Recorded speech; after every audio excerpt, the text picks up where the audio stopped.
All right, let's get things rolling. All right, man. Oh, I gotta mute my TV.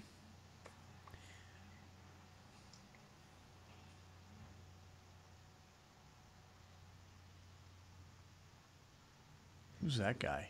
Oh, I see. Haha. Did you see that story? What's that? One of the Ducks players posing as a security guard. No. I got a good one for you, though. I sent this to my wife. She loved it. I get these Twitter feeds, from What? the Rangers Network. Look at that. Can you see that? Yeah.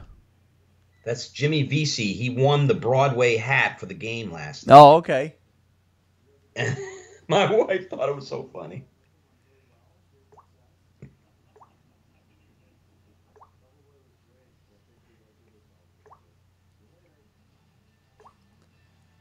Who was that?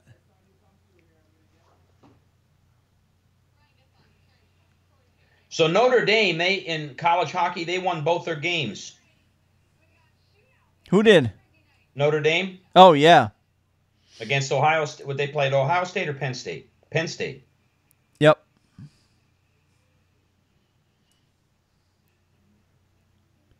It was Kevin Bieksa dressing as a security guard,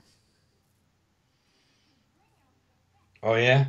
and he was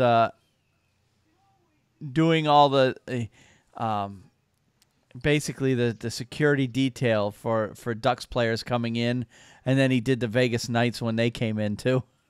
I haven't seen it. NHL Network just did a thing on it. All right, let's get going.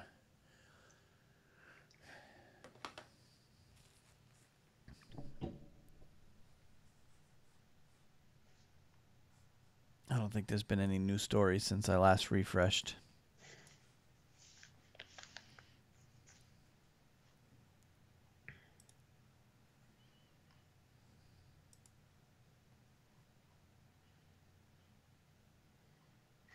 Okay. Hello and welcome to episode. All right. Let's let the dog finish barking. We'll start over. Is she done? What's she barking at?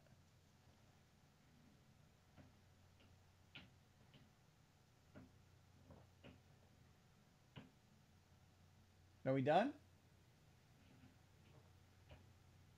She likes to bark at everything going by on the street out there. All right, I think she's done. Hello and welcome to episode 13 of season 2 of the Hockey Nuts podcast. My name's Wayne. I'm here once again with Steve. How's it going tonight, Steve? Going great, Wayne. Good to be with you. Good to be able to talk hockey. Hasn't been that long since you and I did it before, but boy, has it been a great week. Yes, it's been an extremely busy week around the hockey world. And Yep. there's tons to talk about. Yeah, we're basically recording on our normal Thursday night. And last week we also recorded on Thursday night, so we're basically at our normal schedule, or our supposed to be our normal schedule anyway. That's right. That's right. So yeah, we've got a lot to discuss. A lot has gone down. Just a couple of things that I've seen come across the headlines. Of course, we have a big trade to talk about. Matt Duchene finally, that whole saga has come to a conclusion, so we'll have the details on that. The Bruins and Rangers played their first head-to-head game of the season. We'll talk about that. The 2017 SAP Global Series is going on in Sweden this week. We'll give you some details on what's going on there. There were tons of upsets in the college hockey world over the past weekend, and we'll get you some details on that.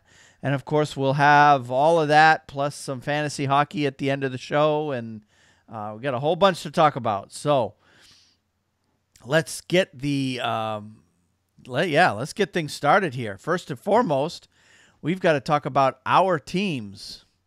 Yes. And I'm going to let you start because they had a fantastic week.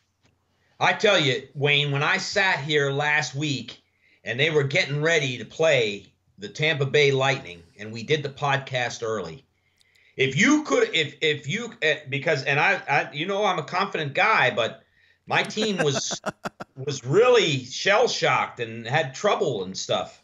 If you'd have told me, well, Steve, you can breathe easier because the Rangers are going to win all 4 of these games. If you'd have told me that, I'd have laughed you out of the door. I would have said you got it wrong. But by golly, that's what they did. We won 4 games, and it's really changed our whole. As we sit here right now, and I'm knocking on wood, let me tell you. But as we sit here right now, the Rangers are in the playoffs as a wild card team if they started tonight. And of course, we're very early on in the season. But there's a long way to go. They have a long way to go. Yep. They dug themselves out of a hole, and they are completely out of that hole right now. Yeah, what have they won? 5 in a row now? 5 in a row.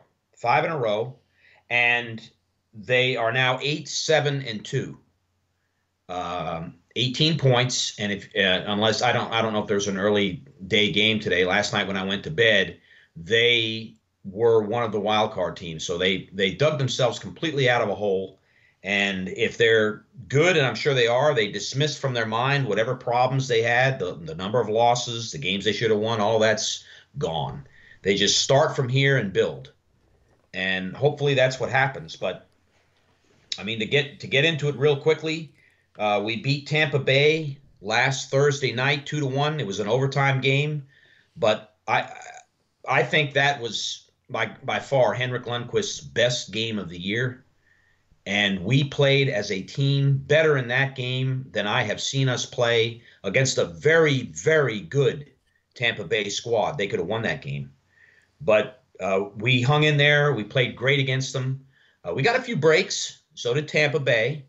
But that by far out of all these games, that was the real, charm of the week, because I think after that game, I don't think they've lost again. They just keep going on beating teams. Yep. But Vasilevsky won 9 in a row, so that was really something. The next night we 2 nights later we beat Florida in overtime again, a game I felt we should have won in regulation, but it was overtime. And then Columbus on Monday night, who's playing very well. And we really, again, played an excellent game against that team and won 5-3. And then the game last night against Boston, I'm willing to let you talk about that in your segment. But we did win 4-2. So, I'm very happy, Wayne, and we'll see where from here. I certainly want to get your take on the game last night. I didn't get to see it because I had to work until 10 o'clock. By the time I got home, the game had just ended when I walked in the door. So, but I had the game on because at that time of night, pretty much after 7 p.m. At my work, I can get away from the customers and the sales floor and go and do some work that needs to get done behind the scenes. And I had my earbuds in during that point of the evening, so I was able to listen to most of the game anyway. So I have the radio quote unquote view of the game, and you actually sat and watched the game, so you probably have a better take on what actually happened in that game versus what I heard from the Boston radio guys. Oh yeah. Well, I can tell you that Henrik Lundqvist, again, played a very good game. He did give up 2 goals, but he played extremely well. But I finally, Jimmy Vesey broke through. I mean, he's had it really tough. I've seen games where he's made some incredible, Jimmy Vesey's a good stick handler. You watch him play, he's quick. His hands are very fast, and he skates well. He skates, He's always making good passes. He's not one of those guys that's lackluster, which you'll see out of Kevin Shattenkirk every now and then. He'll pass the puck and no one's there. But anyways, finally last night he was able to put the puck in the net a couple of times, and I thought he was the best player for us. I really do. Even though he scored 2 goals in like 30 seconds, if you looked at the game as a whole, he was a great player last night. And It's So almost like he got up for that game against Boston. it seems it really. You know what, Wayne? I echo that. I think that's exactly right. I think he was ready to play against the Bruins, Yep. and he took it personally. That's how it looked like to me watching the game. There seemed to be a lot of players in that game last night that have roots either in New York or in Boston. Of course, Shattenkirk's from New Rochelle. He's the hometown boy. That's a big story all year, how he signed with his hometown Rangers. Last night on the Bruins side of things, Charlie McAvoy, he's from Long Beach, New York originally. So he basically had this game scheduled on his calendar as a game that he wanted to play, and he was looking forward to playing that game for the first time. His first game against the Rangers. He grew up a Rangers fan. In fact, I saw a picture of one of the fans in the Garden held up a big poster that essentially had a tweet from Charlie McAvoy that he tweeted out couple months before he got drafted, before the draft. And the tweet says something to the effect of, "I really hate the Boston Bruins." It was a tweet from Charlie McAvoy. Well, listen, if you grew up pulling for the team, you'd say that too. Yep. You'd say the same thing. Well, he grew up a Ranger fan, so sure, you'd say that. You'd say, sure, you would. But I think. There's a lot of roots. There's a lot of commonality in these two teams now. And then you've got, And then you've got, Kevin Hayes and Jimmy Vesey, both guys from Boston playing for the Rangers. So there's just a lot of players that have roots in either city involved with these two franchises, and a lot of familiarity. Yep. I felt in the Tampa Bay game this week, if you saw Jimmy Hayes, and I know we're going to talk about it later on, they were trying to get under the Lightning's skin the whole game. And Kevin Hayes he's actually, he's got to be careful, but he was one of the main culprits of doing that. But in the Boston game, that wasn't the case at all. In the Boston game, it was just as you said. We're up for this game. Boston was up for the game. They were, both teams wanted to win that game because of their commonality, their roots, and the similarities that we have now as two teams in the Eastern Conference. Yep. Yeah, the take I got from of course, I listened to the Boston radio feed, of course, because I got to listen to my Homer guys, and the general take that they had on the game is Boston didn't play very well in the first period. Obviously, they came out of the first 3-1 down. But they just didn't play well, especially defensively. They just didn't take care of their own house for the most part in the first period. But then they got better as the game went on, and by the third period, they were really had me worried. Really taking it to the Rangers there in the third period. Yep. And they almost tied the game, but Henrik stood on his head and played a fantastic game and shut the door and kept Boston out of it. So. But, the other thing we haven't talked about is the Boston Bruins and their injury problems. And that was a very battered lineup that was facing the Rangers last night. There's so many players out with the Bruins that it's mind-boggling how many injuries they're going through right now. That's true. And Mike Milbury stepped in for Eddie O last night, and he said it this way. He said, people say, well, you can't sit there and whine about the fact that your players on the ice. Oh, yes, you can. He was like, oh, yes, you can. When you can't field your A team and the other team doesn't have any injuries to speak of to their team, you're not looking at the real picture of what can happen in a game because you don't have one of the teams doesn't have their Class A team on the ice. And I 100% agreed with him. Yeah, well, it's one thing. It's one thing if you're missing one guy or two guys. Well, the Bruins aren't missing one guy or two guys. They're missing 5, 6. I mean, they're missing a line and a half, 2 lines worth of players. I'd hate to think what would have happened to us last night if Brad Marchand was in there. Yeah, I would have hated to have thought, around the net. Krejci Those didn't play number of either. pucks, the number of pucks that Henrik did not get could not get prevent. It was a rebound right in front of the net Yeah. with Brad Marchand in the game. Yeah. There was a number of times where noticeable lapses of the players that Boston normally has made a big difference. Yep. Made a big difference. Yep. Yeah, so that's game one. And you know what, Steve? I also noticed this morning, now, since we've been doing this podcast, the Rangers are now 4-0 against Boston.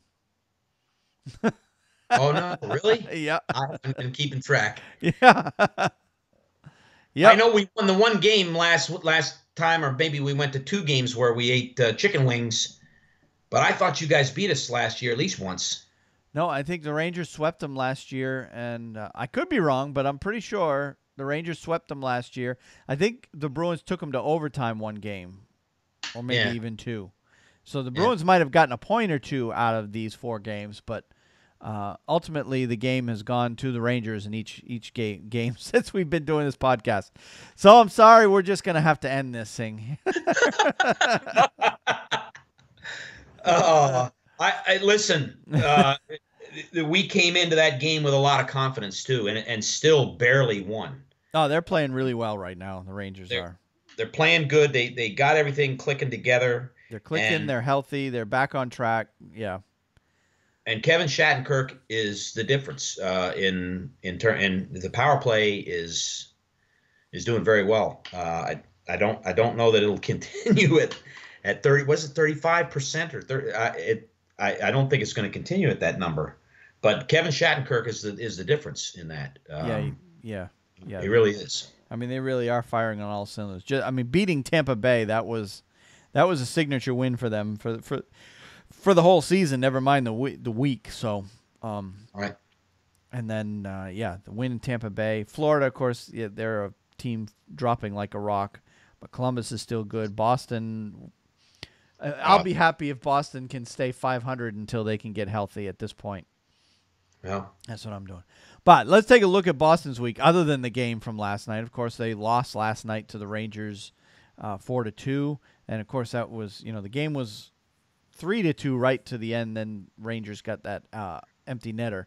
But prior to that, they had a 5-3 win against Minnesota back on the 6th. And then they lost 3-2 against Washington on the 4th. And then they had a 2-1 win versus Las Vegas on the 2nd. And the thing that's jumped out at me with the Bruins over the past week is just the overall inconsistent play. But I really do attribute that to the youth of the team. They're just guys that are still learning, number one, how to play together, number two, how to win at this level. Right. Most of these guys have played together, if they have played together in the American Hockey League, but just never played together in the NHL. So you're seeing inconsistent efforts and inconsistent results with the games. So the win versus Vegas and the win versus Minnesota, the Bruins played very well most of the game.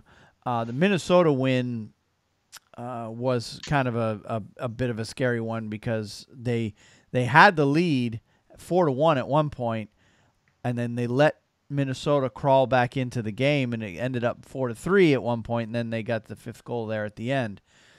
That was they've had a few games like that where they've taken the lead and they just don't know how to put teams away, and right. They've managed to escape with the win, but it wasn't a full 60-minute effort.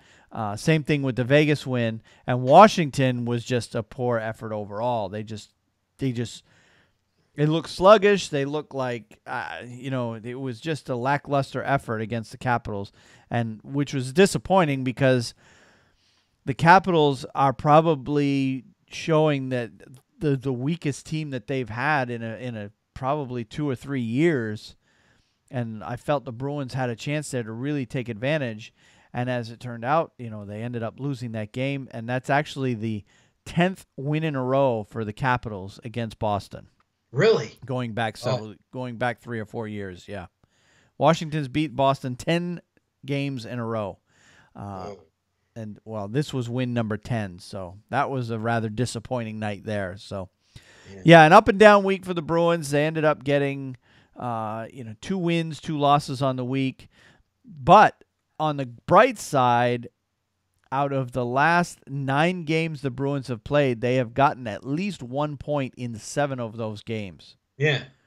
So they got a lot of overtime losses there, right. but it mixed in there. So the win and loss, the feeling on the ice is kind of sucky. But last night there was significant contributions in terms of shots on net, passing the puck, cycling the puck, working the puck inside, working plays from Danton Heinen, Austin Zarnik, Charlie McAvoy. Yep. Your youth is making big contributions in the game. In fact, had me scared last night. In that third period. Anders Bjork played pretty well last night too. Played out of his mind. He's fast as lightning. He might be as fast as Michael Grabner. He's that fast. Oh yeah, extremely fast. He's fun to watch for sure. Yeah, and so I would be very encouraged by that. If it was me, I saw the youth of your team really stepping up and making a statement. And as I said, I really didn't know whether we're going to come out with a win last night in that third period. Yep. Yeah. So, this Bruins team this season, just from the games I've watched up to this point in the season, of course it's still early, although we're 20% through the season already. We say it's early, but we're almost 15 games in already. So, but this is going to be a frustrating team to watch. If you're a Bruins fan and you're watching the team from night to night, it's going to be frustrating because the team is young. They're going to make mistakes, and some of these mistakes are going to cost them games. Right.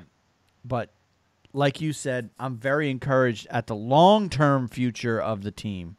Right.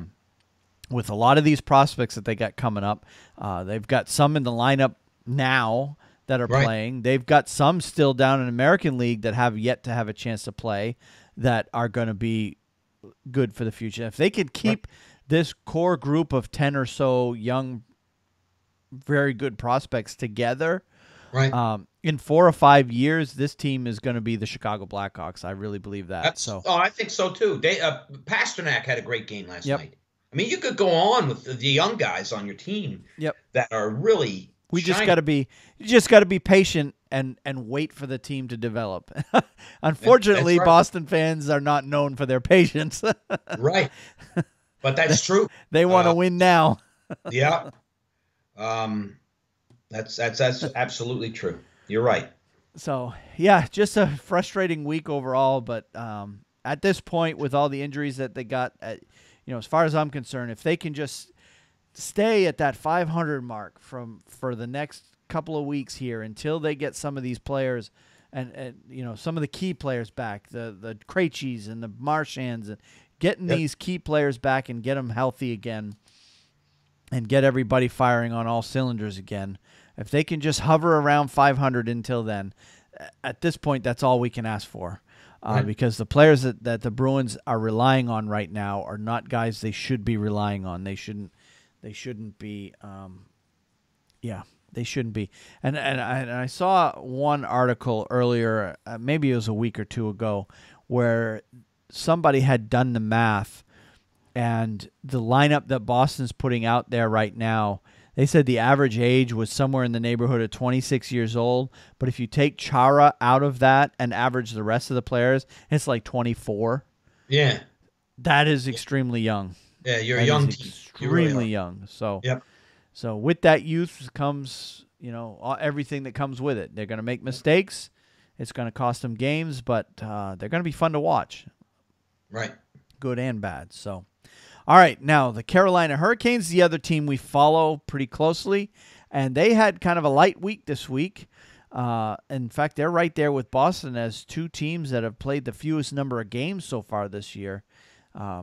And Carolina had 3 games last week. They had a 5-3 loss at Colorado back on the 2nd. They had a 2-1 shootout loss at Arizona on the 4th. And then a 3-1 win versus Florida on the 7th. Now, I didn't get to see the 5-3 loss at Colorado. I think I was working that night. But I saw highlights of the game, and it was just overall a disappointing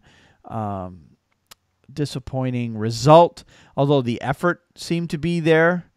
Right. And the same thing with Arizona.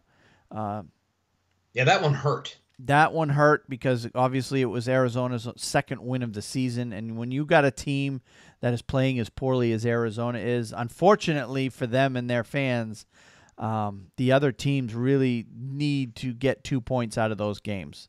Oh, yeah. And Carolina did. So they only managed 1 point out of that game. They at least managed 1 point, and they had to score pretty late to tie that game at 1 in order to get that point. But they did manage 1 point out of that game. And then that 3-1 win against Florida was just an overall very strong effort. They outshot them.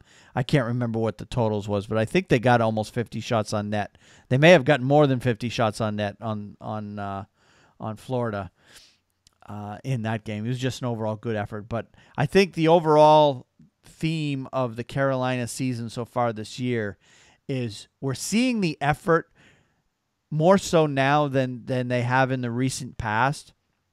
The team seems to be trying harder. They're pushing. They're just not getting the results. Right. They're just not. The final score is not coming out. That's right. The same. That's right. I see Carolina as, in my mind, they've taken a step up because of the work that they've done in the last few years to improve. But on the ice, they're not taking that step up yet. Yeah. And maybe they're in the process of taking the step and it's about to happen. The shoe's about to fall. But it's just not happening right yet. Yeah. Right now they're continuing to dig themselves in a hole for the season. Not as bad as the last several years. Right. Like the last 3-4 years in particular, Carolina has in each season has dug themselves a deep hole in October that they've had to scratch and claw to get out of. And of course, they haven't made the playoffs since 2009. No need to remind Carolina fans that. They know that all well. But they've never been able to dig themselves out of that hole. This season, they're still kind of doing that because the results aren't there, but the effort has been there where I can't say that has been the case in the past where they kind of look a lot lackluster in years past. This year, I really haven't seen that from the team. They are trying. They're pushing hard in every game. Every game is close. I haven't seen a blowout game yet this year. Now they've had, I remember one game was a 5-1 game there last week, I think it was, where they lost 5-1. But it really wasn't a 5-1 game. It was 2-1 till 3 minutes left, and then the wheels fell off. The games are close with Carolina, which hasn't been happening. So they're getting there, but they're just not quite there yet. Right. And they've dug themselves a bit of a hole, but it's not too late to climb out of it. But at the same time, they got to get going. Right, and it's not a deep hole. No, it's not a deep hole. We climbed up from the depths. We were 4 games under 500. Yeah. Okay. And won 5 in a row to pull it back up. And but it took if it was any later in the season, forget it. Yeah. Toast. And it took a 5-game winning streak just to get them there. And even there, the Rangers are sitting in that 8th spot. Yeah. So they're in the playoffs now, but it took a 5-game winning streak just to reach that 8th spot. That's right. And you can't let up now. And now they can't afford to let up. They still need to go. Yep. Because there's 2 teams that are just a point behind them, and 3 more teams that are only 3 points out. So yeah, it's still very close. Carolina is at this point sitting 5 points out of a playoff spot behind the Rangers, but they have 4 games in hand on the Rangers. Yeah. So, and they're only 4 points back from Detroit with 3 games in hand on them. So they have the games in hand. Carolina does. Yeah. They've only played 13 games. Everybody else has played 16 or 17.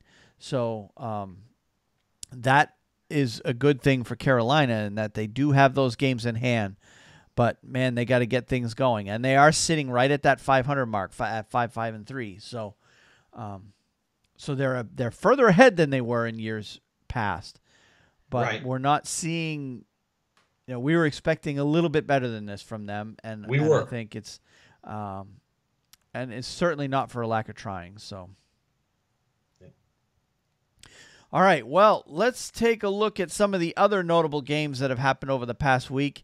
And unfortunately, I wasn't able to see as many games as I wanted to this week because just, we all have lives and work and, all that stuff. If I could get paid to watch hockey games, I would, I'd watch every game. But, Yeah. unfortunately, that doesn't pay the bills. So,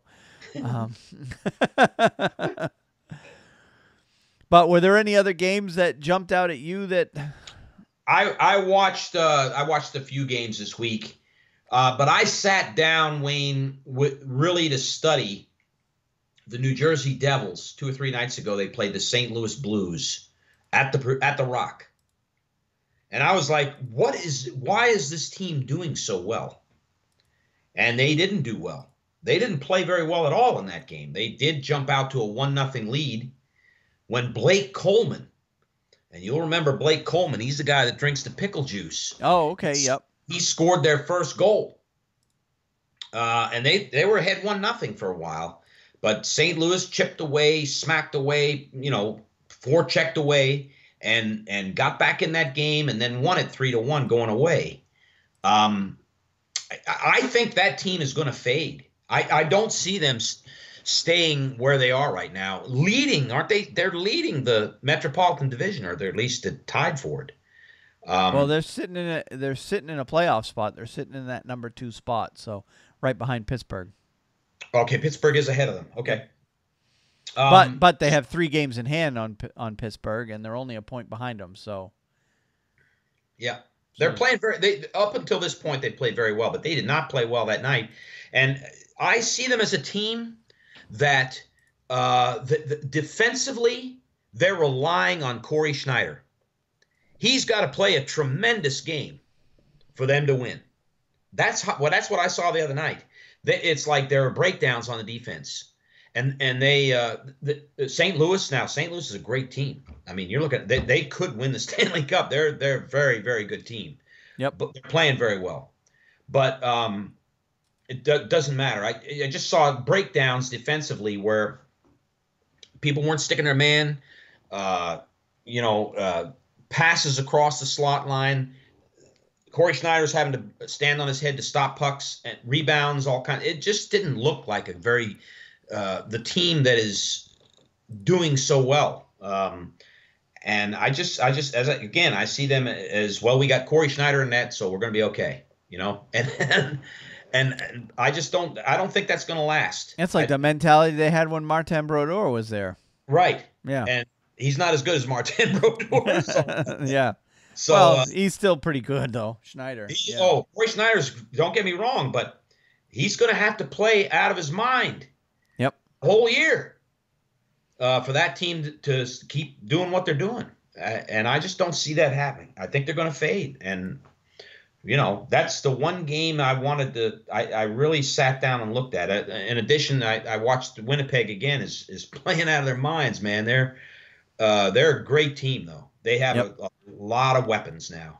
Yeah. And, I've been watching over the past week or two a lot of West Coast games because I've been working a lot of 1 p.m. to 10 p.m. shifts at work, and then of course I ref a lot, so I get home at 10:30, 11 o'clock at night. So I my whole daily routine is kind of shifted a little bit to a much later later routine. So I'm up late at night a lot. So I've been able to catch a lot of the West Coast games. And man, these games, the Ducks and the Sharks and the Ducks and the Kings playing each other, man, those have been some entertaining games. Yeah. The Kings and the Ducks just played a game. What was it, Sunday night that they played each other? Wow, what an entertaining game that was. It had playoff intensity. I mean, they had, man, it was. Fights.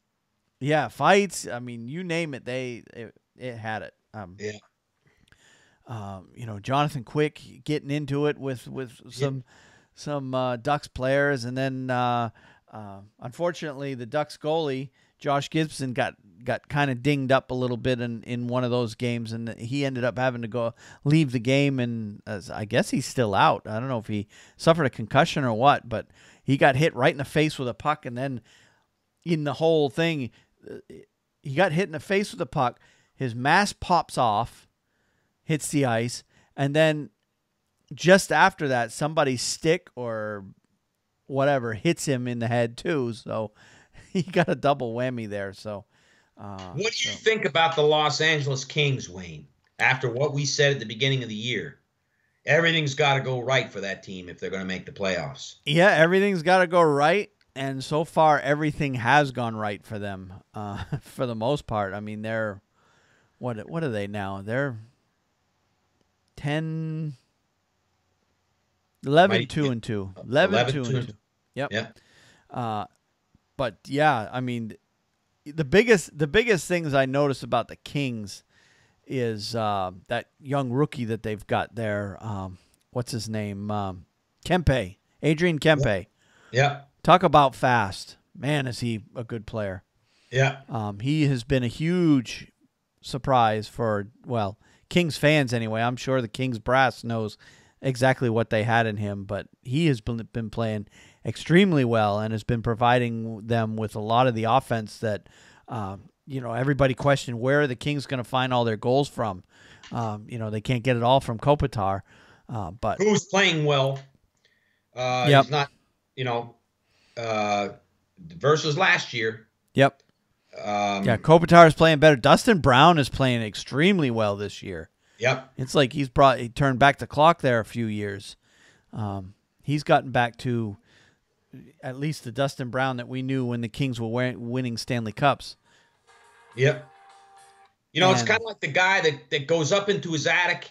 He knows he's got the lantern that he uses when he goes on the camping trip, but he hasn't been able to find it in a while. So he goes digging around and all of a sudden he finds it. Oh, there it is. And all of a sudden the Kings just boom, they're back, and it's the Stanley Cup Kings on the ice every single night. Yep. You got it back. And you know what I'm saying?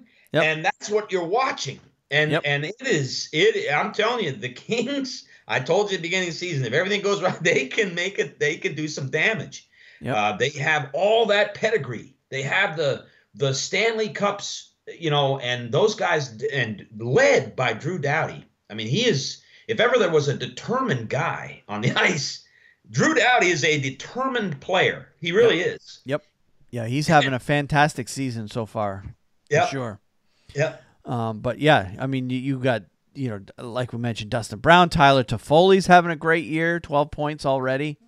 Yeah. In just 15 games. And of course we mentioned Kempe with 7 goals already, rookie. So he's probably one of the leading candidates for the Calder so far this year. Doughty, I mean, they're just getting contributions up and down. Mike Camilleri is having a good start to his season. Absolutely. So yeah, things are going well for Kings. The question is, will they be able to keep it up for the whole season? And real quickly too, John Stevens. It's like he has entwined himself very well so far with that team as the new coach. Yep. They're not missing a beat. And Stevens seems to, of course, he was assistant there for a while, right? So it's not like he came in from an outside, not knowing the team at all, coming in from Philadelphia or somewhere on the East Coast and taking over. He was assistant there, right? Under Daryl Sutter? Yes, I believe so. Yep. And so he steps in and he knows the players, he knows the potentials, he knows the system. He's got it all, so. Yep. So, yeah, L.A. is firing on all cylinders out west. St. Louis, of course, we mentioned. They're 12-3-1 so far already this season. They're firing on all cylinders. Winnipeg. How about the Winnipeg Jets? Yeah, they're fun to watch, aren't they? Yep. They really are. And Patrick Laine, I'm telling you, you could see it where with Austin Matthews, and of course he's hurt right now, but that Toronto team, they go for a few games and they're really hot and very confident, and then they settle back and they sit a few games they stink. And then they go for a few games, but it seems like you see Winnipeg just consistently each game building on what they have. They Yep. have the weapons. They have the defensive player. They have the team together. I don't know how well they are in net, but right now it doesn't seem to matter. They seem to be building on each one of their games, whether they win or lose, and improve.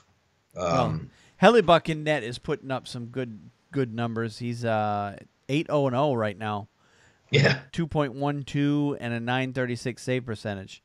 Now, right now, the problem facing the Winnipeg Jets is the goaltending situation. Behind Hellebuck, they're getting no contributions from anything. So Steve Mason is their backup there. He has yet to win a game. So they're kind of facing the same problem the Bruins had last year, where if anybody other than Hellebuck's in net, they're not going to win the game. So Right.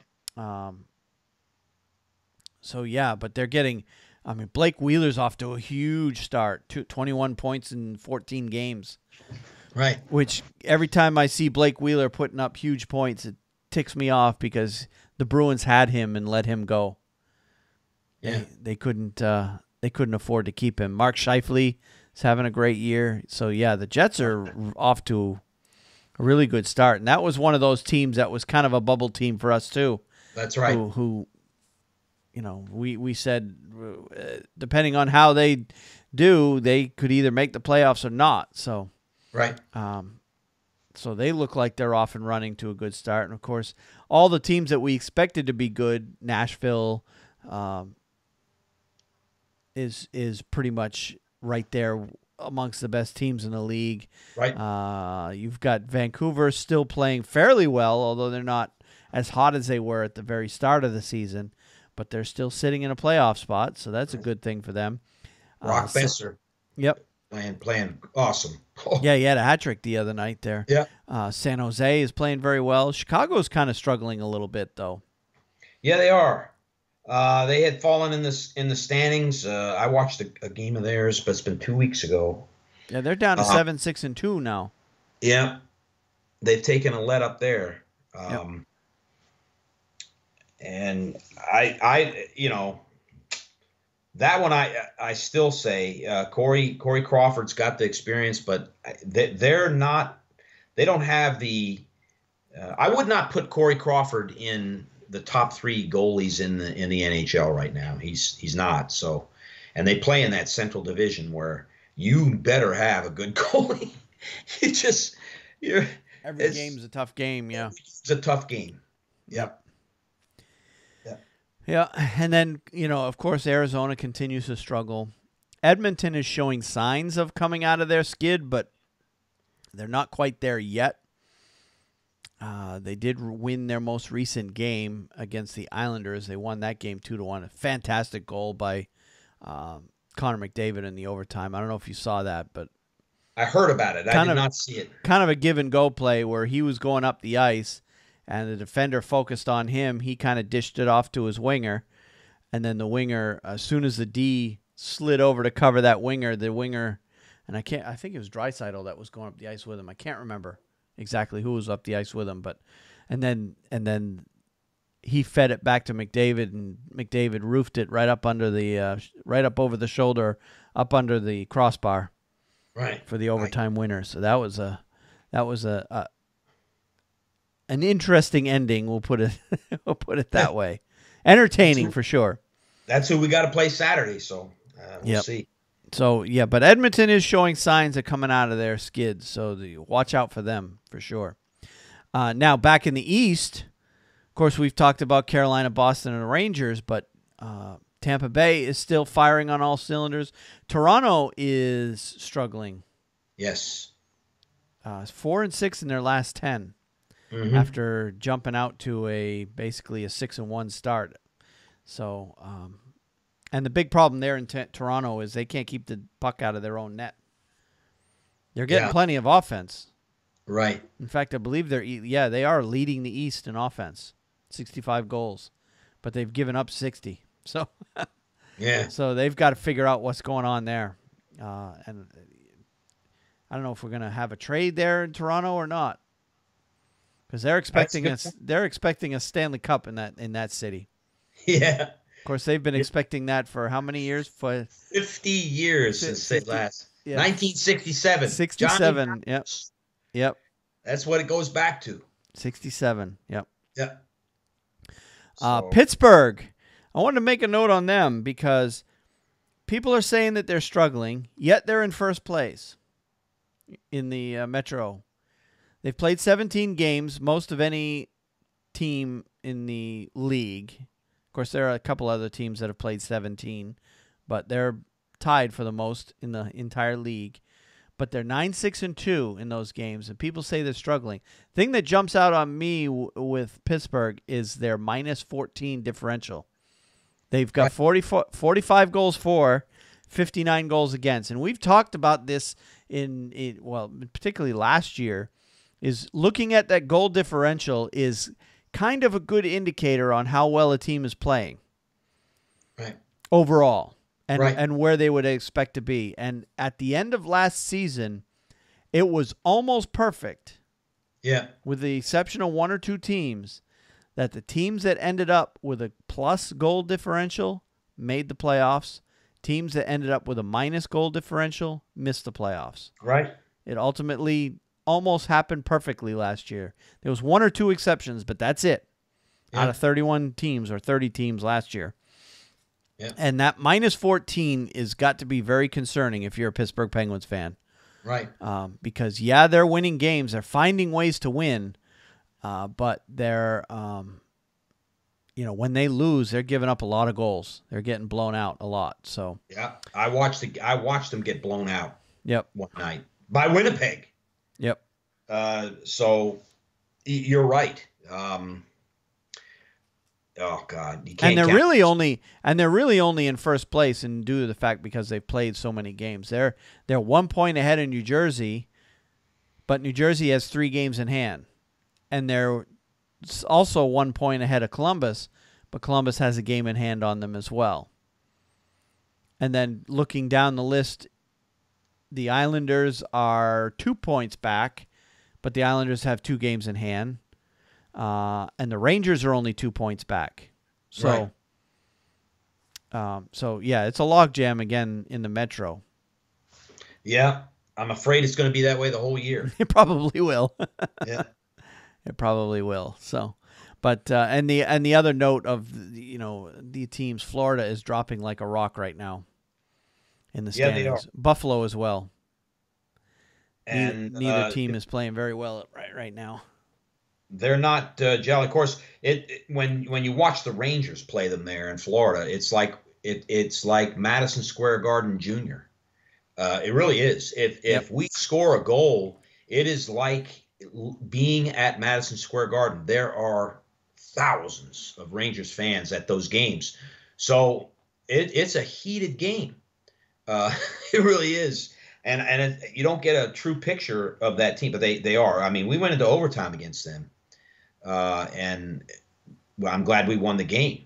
Yep. Trying to win there is not easy. Winning in Florida is not easy. Yeah. And they are struggling at the gate too. We were seeing that a couple of years ago that they were having a hard time at the gate. Right. Getting fans in the seats. And then they got good for a couple of seasons there, brought in Jaromir Jagr, who probably single-handedly put a few thousand seats or butts in the seats every night. Yeah. But he's not there anymore. Yeah. And they're struggling once again to get fans to go to the games so far this early this season. And, of course, Carolina, of course, we all know their struggles at the gate. I was very disappointed when Florida played. I was watching the game, Florida playing Carolina at Carolina. How many empty seats there were, because these are two teams that are struggling to get fans to come to the games. Yeah. And how empty that building was in Carolina. And I was ranting to my son. I'm like, damn it, we're going to lose our team. We're going to lose our team if things don't change. Yeah. It was making me upset. I hear you, Wayne. Because I don't want to have to drive to D.C. to go watch a hockey game. Yeah, me either. You're not kidding. Yeah, I don't want to go there. Yeah, I tell you that right now. because that's the closest city that has NHL outside of Carolina. Yeah, If we lose the Hurricanes, we're going to have to drive to D.C. to go see a game. that's right.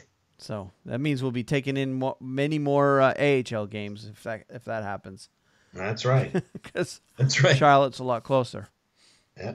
Although there's no telling they probably won't keep the Checkers there either. They'll probably move them. Anyway, all right. Well, let's talk about some of the headlines that have happened over the past week, starting with transactions. And there's one big one that we got to talk about. That's right. And that's the Matt Duchene trade. And the article that I have reads, center Matt Duchene was traded by the Colorado Avalanche to the Ottawa Senators on Sunday as part of a 3-team trade that also sent Kyle Turris from the Senators to the Predators. Duchene dressed for Colorado's game at the New York Islanders and played 1:59 in the first period before being removed from the game. I'm excited, Duchene said as he was walking out of Barclays Center to get into a car that would take him to the airport for a flight to Ottawa. I'm extremely grateful for my years in Colorado. It was my favorite team as a kid, and it was an absolute honor and privilege to play here. It's bittersweet for sure, but I'm excited for a new opportunity in Ottawa. It'll be amazing to be close to home. They've got a team that can win a Stanley Cup. I'm really excited to go there, and just nothing but a pleasure to have played here for Colorado. Senators sent goaltender Andrew Hammond, their first-round pick in the 2018 NHL Draft, and third-round pick in the 2019 NHL Draft, and forward Shane Bowers, their first-round pick, 28th overall in the 2017 NHL Draft to Colorado. Nashville sent the Avalanche a second-round pick in 2018, 19-year-old defenseman Samuel Girard, a second-round selection in the 2016 NHL Draft, and forward Vladislav Kamenev, a second-round choice in 2014. Turris, whose 5-year, $17.5 million contract expires after this season, extended his contract to another 6-year, $36 million contract that will keep him in Nashville through the 22-23 season. Duchene, who's 26, had 10 points in 14 games with Colorado this season, including a goal and assist and a 5-4 shootout win at Philadelphia. He had 41 points and was minus 34 in 77 games last year when Colorado finished last in the NHL with 48 points. Duchene was taken by the Avalanche in the first round, third overall in the 2009 NHL Draft, and has played his entire NHL career with Colorado. He has 428 points in 586 games. Turris, who's 28, has 9 points in 11 games for Ottawa this season. He scored an NHL career-best 27 goals last year and finished with 55 points. He has 320 points in 544 NHL games with the Senators and Coyotes, who took him in the first round, also third overall in the 2007 NHL Draft. Whew. A lot going on here. There is. That's a very complicated trade, Wayne. Yep, and I found, and I'm going to pull it up right here so I can look at it again. I found on capfriendly.com how they simplified the trade a little bit easier for us. They actually broke it down into 2 separate deals, and this may be how it actually went down when they, in terms of the paperwork that goes on behind the scenes. So, all right, follow this. So, first, you had a trade between Ottawa and Nashville, okay? Right. Nashville gets Kyle Turris. Ottawa gets from Nashville Samuel Girard, Vladislav Kamenev, and Nashville's 2018 second-round pick, okay? Mm-hmm. Ottawa, in the next transaction, turns around and flips those 3, Girard, Kamenev, and that second-round pick, and sends those 3 to Colorado, and in return, Ottawa gets Matt Duchene. Right. Okay. Now, in addition to those 3 that came from Nashville and went to Colorado, Ottawa also adds their first-round pick next year, their third-round pick in 2019, and Andrew Hammond and Shane Bowers. Right. Okay. So, all in all, when the news of this trade first came down, I think you either sent me an email or tweeted me or messaged me or something. You said, okay, Matt Duchene got traded, and he goes to Ottawa. And my first reaction was, great. Now Ottawa gets better. Because, I was mad at being a Bruins fan. As Ottawa is a divisional opponent.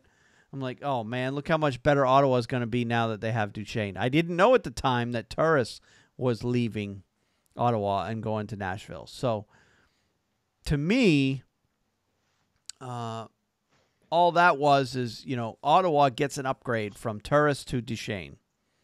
Right. So, center for center. Turris is a couple of years older.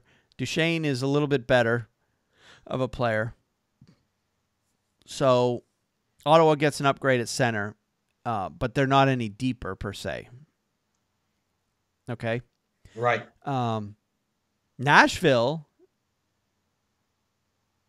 on the other hand, gets a huge upgrade at their center position, which they've been struggling at.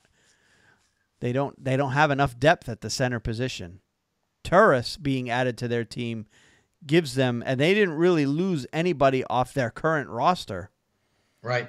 For Turris. So Nashville gets better probably immediately, more so than any of the other two teams involved in this trade.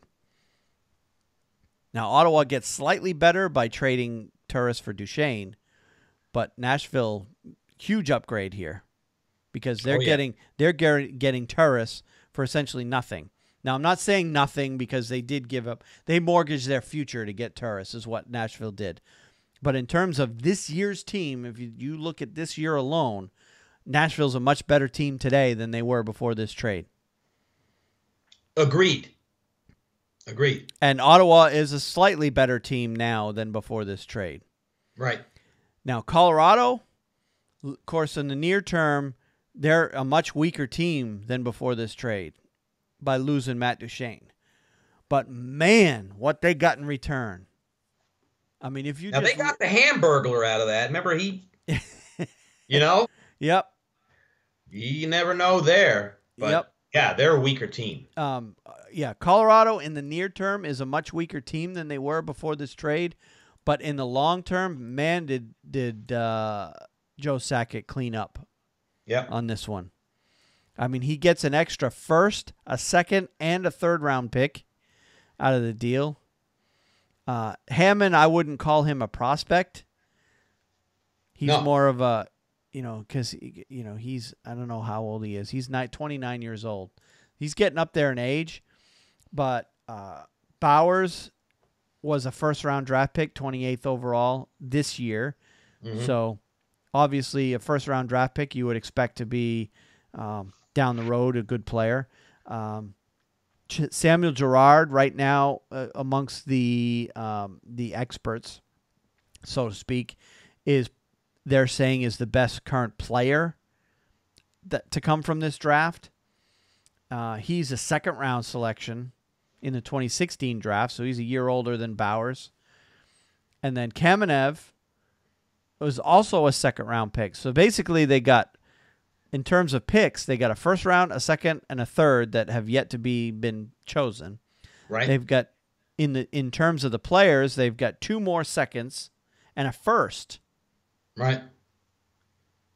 I mean, wow. Did they get a lot? They got a lot. And if they finish in last place or they're going to be picking right up there. They're going to be picking up there. Yeah. They're going to be a weak team again this year. They're not going to stay. Right now, they're sitting in a playoff spot, but they're not going to stay there forever, especially if you don't have Matt Duchene in your lineup anymore, your best player. But, yeah, kudos to Joe Sakic for getting what he got. Right. Because he held out for a long time, almost a year on the calendar, because he wanted to get as much as he could from Matt Duchene. Right. But, yeah, kudos to Sakic for getting what he got because he cleaned house in this trade. In the long term. I agree. In the long term. Yep. So, and then in the short term, Nashville and Ottawa both gets better in the process. So, yeah, very complicated trade. Probably the most complicated trade I've seen in a long, long time. Yep. And the biggest trade since PK Subban for Shea Weber. Probably. There's no question about it, Yep. Probably. I mean, that's a game breaker trade. Yep. So yeah, this was the major story of this week. And then lo and behold, Matt Duchene plays his first 2 games Friday and Saturday night with his new team. Guess who they're playing against? The Colorado Avalanche. That's right. And yep. So yeah, it's huge trade. I like the trade mostly for Colorado in the long term. I think Sakic did a good job at shoring up a lot of their problems. Now, granted, they still have to pick decent players with those 3 picks that they picked up, in addition to their own picks that they still have. But I think 5 years down the road, you're going to see a pretty competitive team there in Colorado. I think they'll look back at this trade as being a franchise changer. Right. So, all right, let's move on. That was the only big transaction I saw of the week. I didn't see any other trades per se. And of course, we had the usual call-ups, call-down, send-downs, that kind of stuff. A lot of that stuff. Looks like Lee Stempniak is starting to get back on the ice for Carolina. He got sent down to Charlotte for some conditioning. So he looks like he's getting close to coming back. So, yeah, but I didn't see anything in particular that was earth-shattering. All right, let's move on to injuries. Anaheim Ducks center Ryan Getzlaf had surgery to repair a broken bone in his cheek and could need up to 2 months to recover, General Manager Bob Murray said Tuesday. Murray called the injury a complex fracture of the zygomatic bone in Getzlaf's cheek and said screws were needed to stabilize it. Getzlaf, who's 32, hasn't played since October 29th, when teammate Corey Perry's shot was redirected by Carolina Hurricanes forward Sebastian Aho and hit him in the face. 23 seconds into the Ducks' 4-3 shootout win. Getzlaf played 6 more shifts in the first period after returning from the locker room, but did not come out for the second period. God, he played after that. Yeah. Getzlaf, who's Anaheim's captain, had 7 points in 6 games. He missed the first 2 games of the season and then 3 in a row from October 13th to 20th with a lower body injury. These injuries piss me off. You know that? They really do. It's another one of those preventable injuries. Totally preventable. Yeah. If the players would just wear proper face protection. But you can't get them to do it because, 50 years ago, nobody was wearing helmets, never mind face shields. Right. Including goaltenders. So that's correct. Actually, you probably got to go back further than 50 years. Jacques Plante. You probably got to go back 70 years to get to the pre-goalie. Andy Backgate rearranged his nose. Yep. And that did a lot to change and put the goalies having to wear masks. Yep. Well, yeah, back in those days, sticks weren't curved, so shots were rarely off the ice. And most of the time when goaltenders happened to get hit in the face, number one, it was by accident. Players usually did a pretty good job at avoiding hitting goalies in the face. But number two, usually because the goalie was down on the ice, close to ice level. And that's that's where they would get hit with the puck. So, yeah, injuries like this, 2 months is a long time to be missing a player for something that could easily have been prevented if they were wearing face shields. But you know what? It is what it is, I guess. That's the way it goes. The old school hockey guys are gonna say, "Oh yeah, but then they're wimps and they're not tough and da da da da." You know what? Yeah. Well, if you're an Anaheim Ducks fan, I bet you'd be on my side on this one. Because you're not going to have your captain and one of your best players for the next 2 months. And by then, if things don't go right, Anaheim could be out of a playoff spot. And they could miss the playoffs because of this. You're right. That's absolutely right, Wayne. So, I agree with you about face protection. I know a guy on our team, Mark Stahl, who nearly lost his vision in an eye. Yep. Now wears a full face shield. Um, so, you're preaching to the choir. Yep. you know. Well, at least they've got visors on nowadays. So, but they could do more. All right, Toronto Maple Leafs center Austin Matthews missed the game against Minnesota Wild on Wednesday with an upper body injury. He's day-to-day. It was the first time in Matthews' NHL career that he's missed a game. He played all 82 games last year and won the Calder Trophy as the league's top rookie after finishing with 69 points. Matthews leads the Maple Leafs in scoring this season with 19 points in 16 games. Matthews, who was the number 1 overall pick in 2016 NHL draft, played 21-11 and had an assist in Toronto's 4-3 shootout win against the Golden Knights on Monday, despite what Babcock called soreness. Matthews said then he had been dealing with a lingering injury, which he aggravated during a 6-4 loss at St. Louis on Saturday. He did not practice on Tuesday. So Matthews is missing his first time. Yep. Due to injury. And that has a big effect on that team. It's like Connor McDavid going down for Edmonton. Yep. He's the heart and soul of that team. So, but only being day-to-day,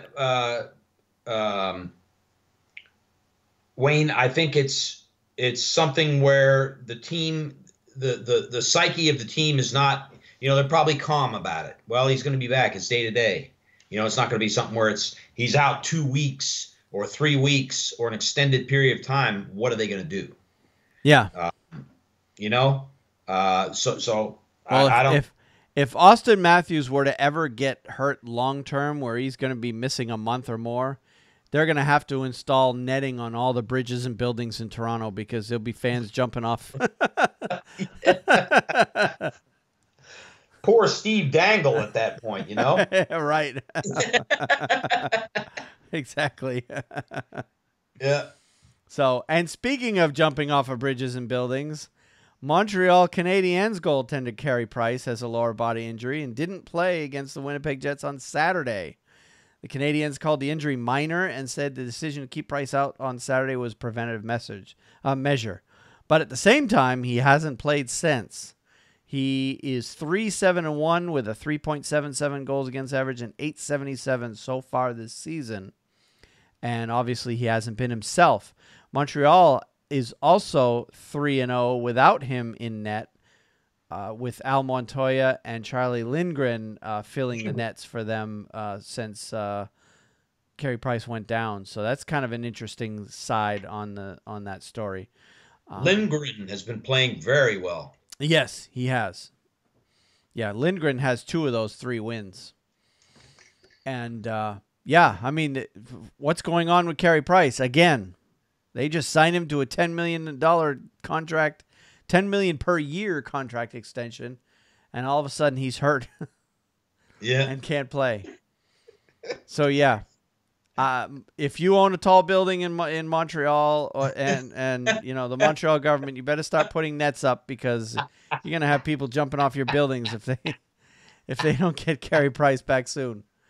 And even if Carey Price comes back, if he doesn't get back to playing the way Carey Price is supposed to play, yeah, you might as well. You might as well dish out that $10 million. Yeah. Yep. Go write that check. Oh, man. Yeah, that could turn out to be a mess. Yeah. Yeah, remember Rick DiPietro? Yeah. With the Islanders? Signed that big, long, what was it, a 20-year contract or some ridiculous long because he was a number 1 overall pick, goaltender. He was going to be the savior of the Islanders. Yeah. He didn't do squat once he got that contract signed. Oh, yeah. I hope they don't have another DiPietro on their hands there in Montreal. I don't want to put that thought in their heads. They might. Well, Montreal fans don't listen to us anyway. They all speak French, so. Oh, man. We do get downloads up there in Quebec, but I don't know. Whatever. Oh, that's funny. But, yeah, Montreal has been playing well of late, so there is that. Yep. The guys that have been filling in. they're definitely rising up through the ranks. Yep. And I think with the numbers Price has been putting up, those numbers are ugly. They really are. I think he's been hurt all season, just wasn't telling anybody or. And that could be. Yeah. And he's done that before too. He has done that before where he'll play hurt without Yep. saying anything. But if you play hurt, it becomes pretty obvious. I mean, the numbers don't lie. 3-7-1. Yep. Almost 4 goals a game, .877 save percentage. I mean, those were poor numbers by 1980 standards, never mind today. Yep. So yeah, you can. It was clear something wasn't right with him. So it's probably good that they set him aside and let him get better. And as long as Montoya and Lindgren keep filling in a very nice fashion, that's all the more reason to keep Price on the sidelines and let him rest. All right. Forward Marcus Johansson has a concussion, was not in the lineup for the Devils against the Edmonton Oilers at Rogers Place on Friday. Johansson, who has 5 points in 10 games this season, was injured after falling headfirst into the end boards 57 seconds into the first period. A 2-0 win at the Vancouver Canucks on Wednesday. Devils coach John Hines provided no timetable on when Johansson could return after the skate on Friday.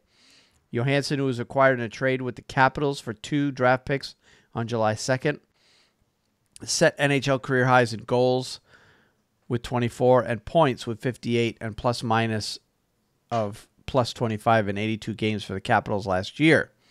He had 8 points in 13 Stanley Cup playoff games last year. So, yeah, Johansson is... wondering, though, with Johansson is if because he played on lines with Backstrom and Ovechkin, how much that was a part of his success. Because 5 points in 10 games is not that great. Right. That's true. That's very true. You might be onto something in terms of Johansson. Yep. But Washington had to get rid of him because they were up against the cap, and yep, he didn't have a choice. All right, next one. Brad Marchand is the latest banged up Bruin as he sat out Monday night's tilt with the Minnesota Wild with a lower body injury suffered against the Capitals over the weekend. He also missed Wednesday's game against the Rangers. Boston's top winger joins the list of 11 Bruins who have missed time with injury so far this season. So far this season, the Bruins have dealt with an inordinate amount of injuries to their core, with Nola Chari, David Backes, Patrice Bergeron, Anton Hudobin, David Krejci, Torrey Krug, Adam McQuaid, Kevin Miller, Tuukka Rask, and Ryan Spooner all missing time at one point or another for various ailments. So, yeah. We talked about that earlier. We did. Pretty frustrating as a Bruins fan, to say the least. I feel your pain. I really do. It does have a very important aspect of in the team's performance. It does. It just does. Yep. Yeah. And some of those guys are still out. Let's see. Achari, Backes, Krejci, McQuaid, and Marchand are all out now. The rest of those guys we mentioned have all come. Well, Spooner's out too. He's not playing either. So yeah, that's what, 6, 7 players. I watched Kevin Miller. Kevin Miller played last night. Yeah, so Miller played last night. Krug played last night. Krug played. Yep. Hudobin didn't play, but he's on the bench. He's back. Tuukka's in net, of course. So yeah. All right. Other players put on IR this week, but I didn't pull any stories as to why and any details on them. Jared Bull for Anaheim, Nikolai Kulemin for the Islanders, Anders Nielsen for Vancouver, Josh Bailey for Buffalo, Matt Calvert in Columbus, David Krejci in Boston, Matt Nieto, Colorado, Anton Lindholm of Colorado, Brett Ritchie of Dallas, Nathan Beaulieu of Buffalo, Nicholas Hjalmarsson of Arizona, and Travis Hamonic of Calgary are all currently on the IR. And actually today, there were a couple that were added. Marcus Johansson for the Devils. Of course, we talked about him. And Andre Casse for the Ducks are all on IR. Mm-hmm. Now, players, and I decided I was going to add this in because we really don't talk about players coming off IR and rejoining their teams. So I figured I'd just list them every week. Players that are coming back or have already come back for their respective teams. Justin Schultz of Pittsburgh, Jaromir Jagr of Calgary, Adam Lowry, Winnipeg, Gabriel Bourque of Colorado, Gabriel Carlson of Columbus, Kevin Bieksa of Anaheim, Roberto Luongo, Florida, Jared McCann, Florida, Justin Falk of Buffalo, not the defenseman. This is the forward, Justin Falk.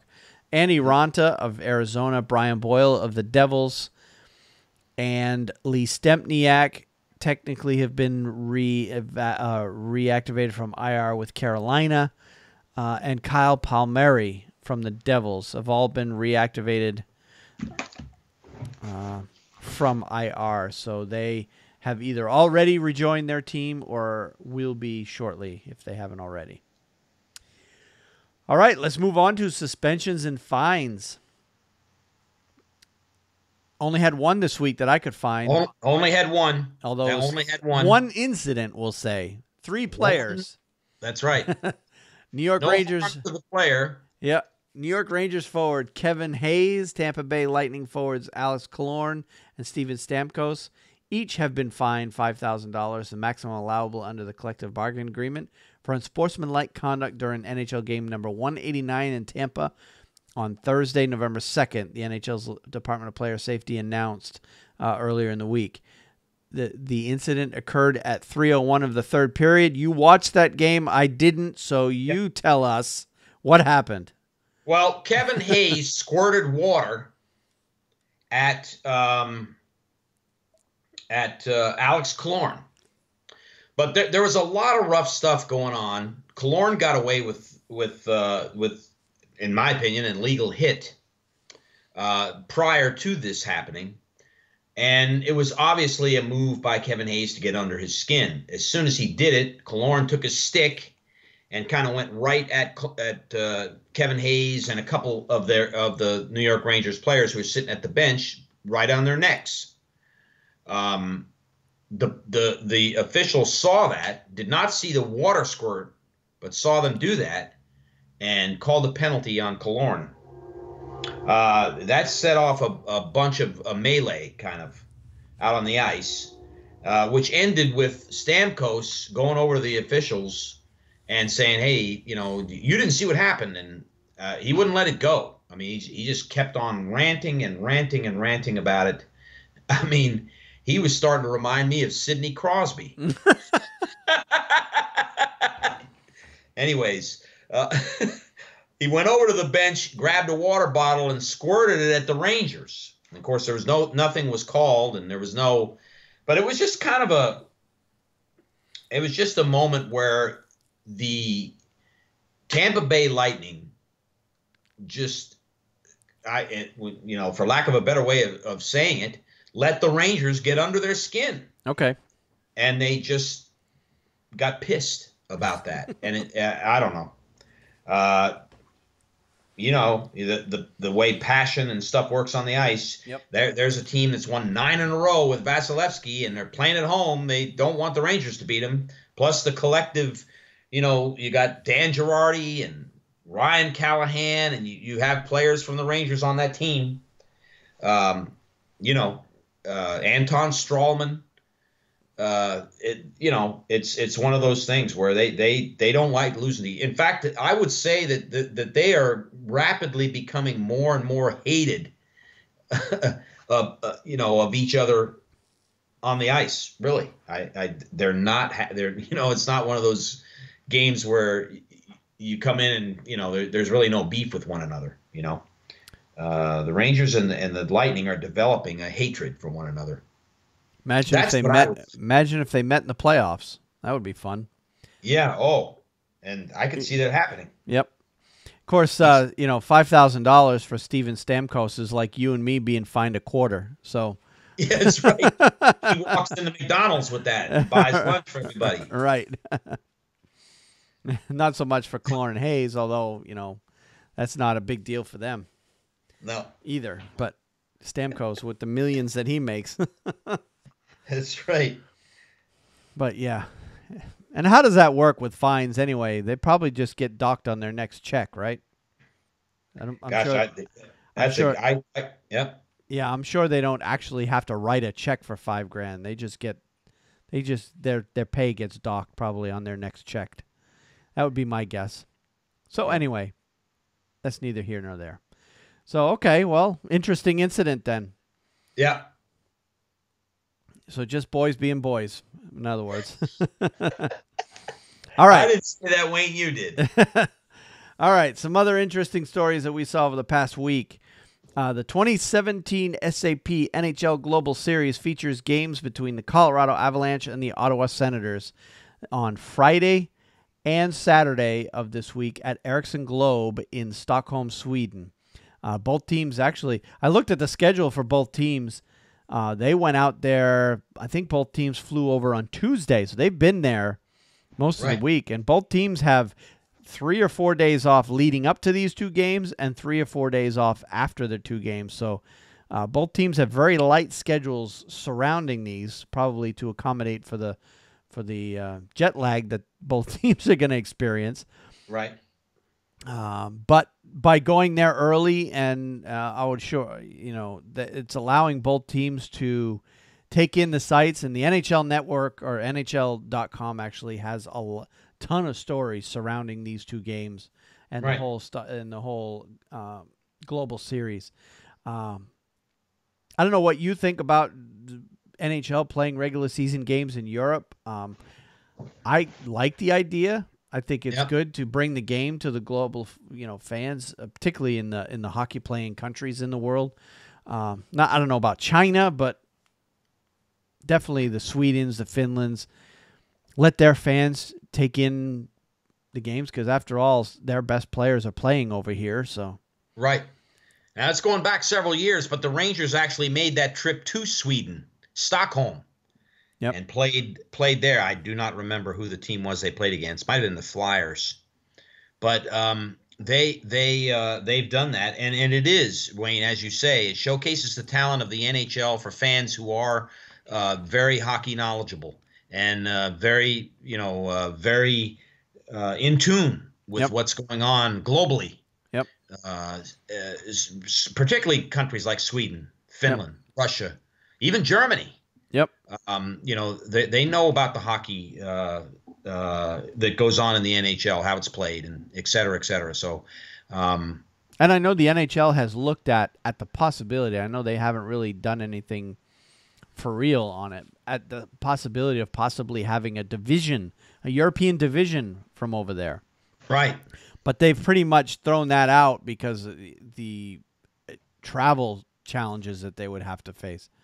Particularly a team from like Europe who would have to travel to the West Coast of the United States. You're talking 10, 12-hour difference, in time. On a plane. It'd be a lot easier if the NHL was only on the East Coast of the U.S., all in the Eastern time zone, playing games over in Europe. That is actually feasible, but it's that L.A. to Stockholm would be extremely difficult. Yeah. If the NHL were to expand, and this is completely hypothetical, but if the NHL were to expand to Europe, I think the only way they could pull it off would be to do something what the AHL does. You have the two different conferences, and the teams don't play each other at all in the other conference throughout the season. They would only meet if they happen to meet in the playoffs, kind of like the AHL does now. Western Conference plays amongst themselves.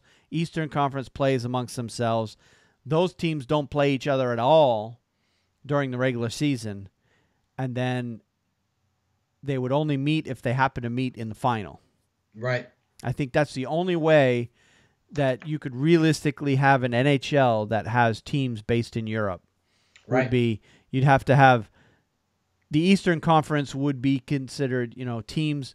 You'd have to have a division of teams over in Europe, and then a division probably of Northeast teams, because even traveling from Florida up to Sweden would be a bit of a haul. But from Boston or Montreal to Sweden is actually not a bad flight. Right. Not much worse than, Boston to L.A. or To Boston Anaheim. yeah.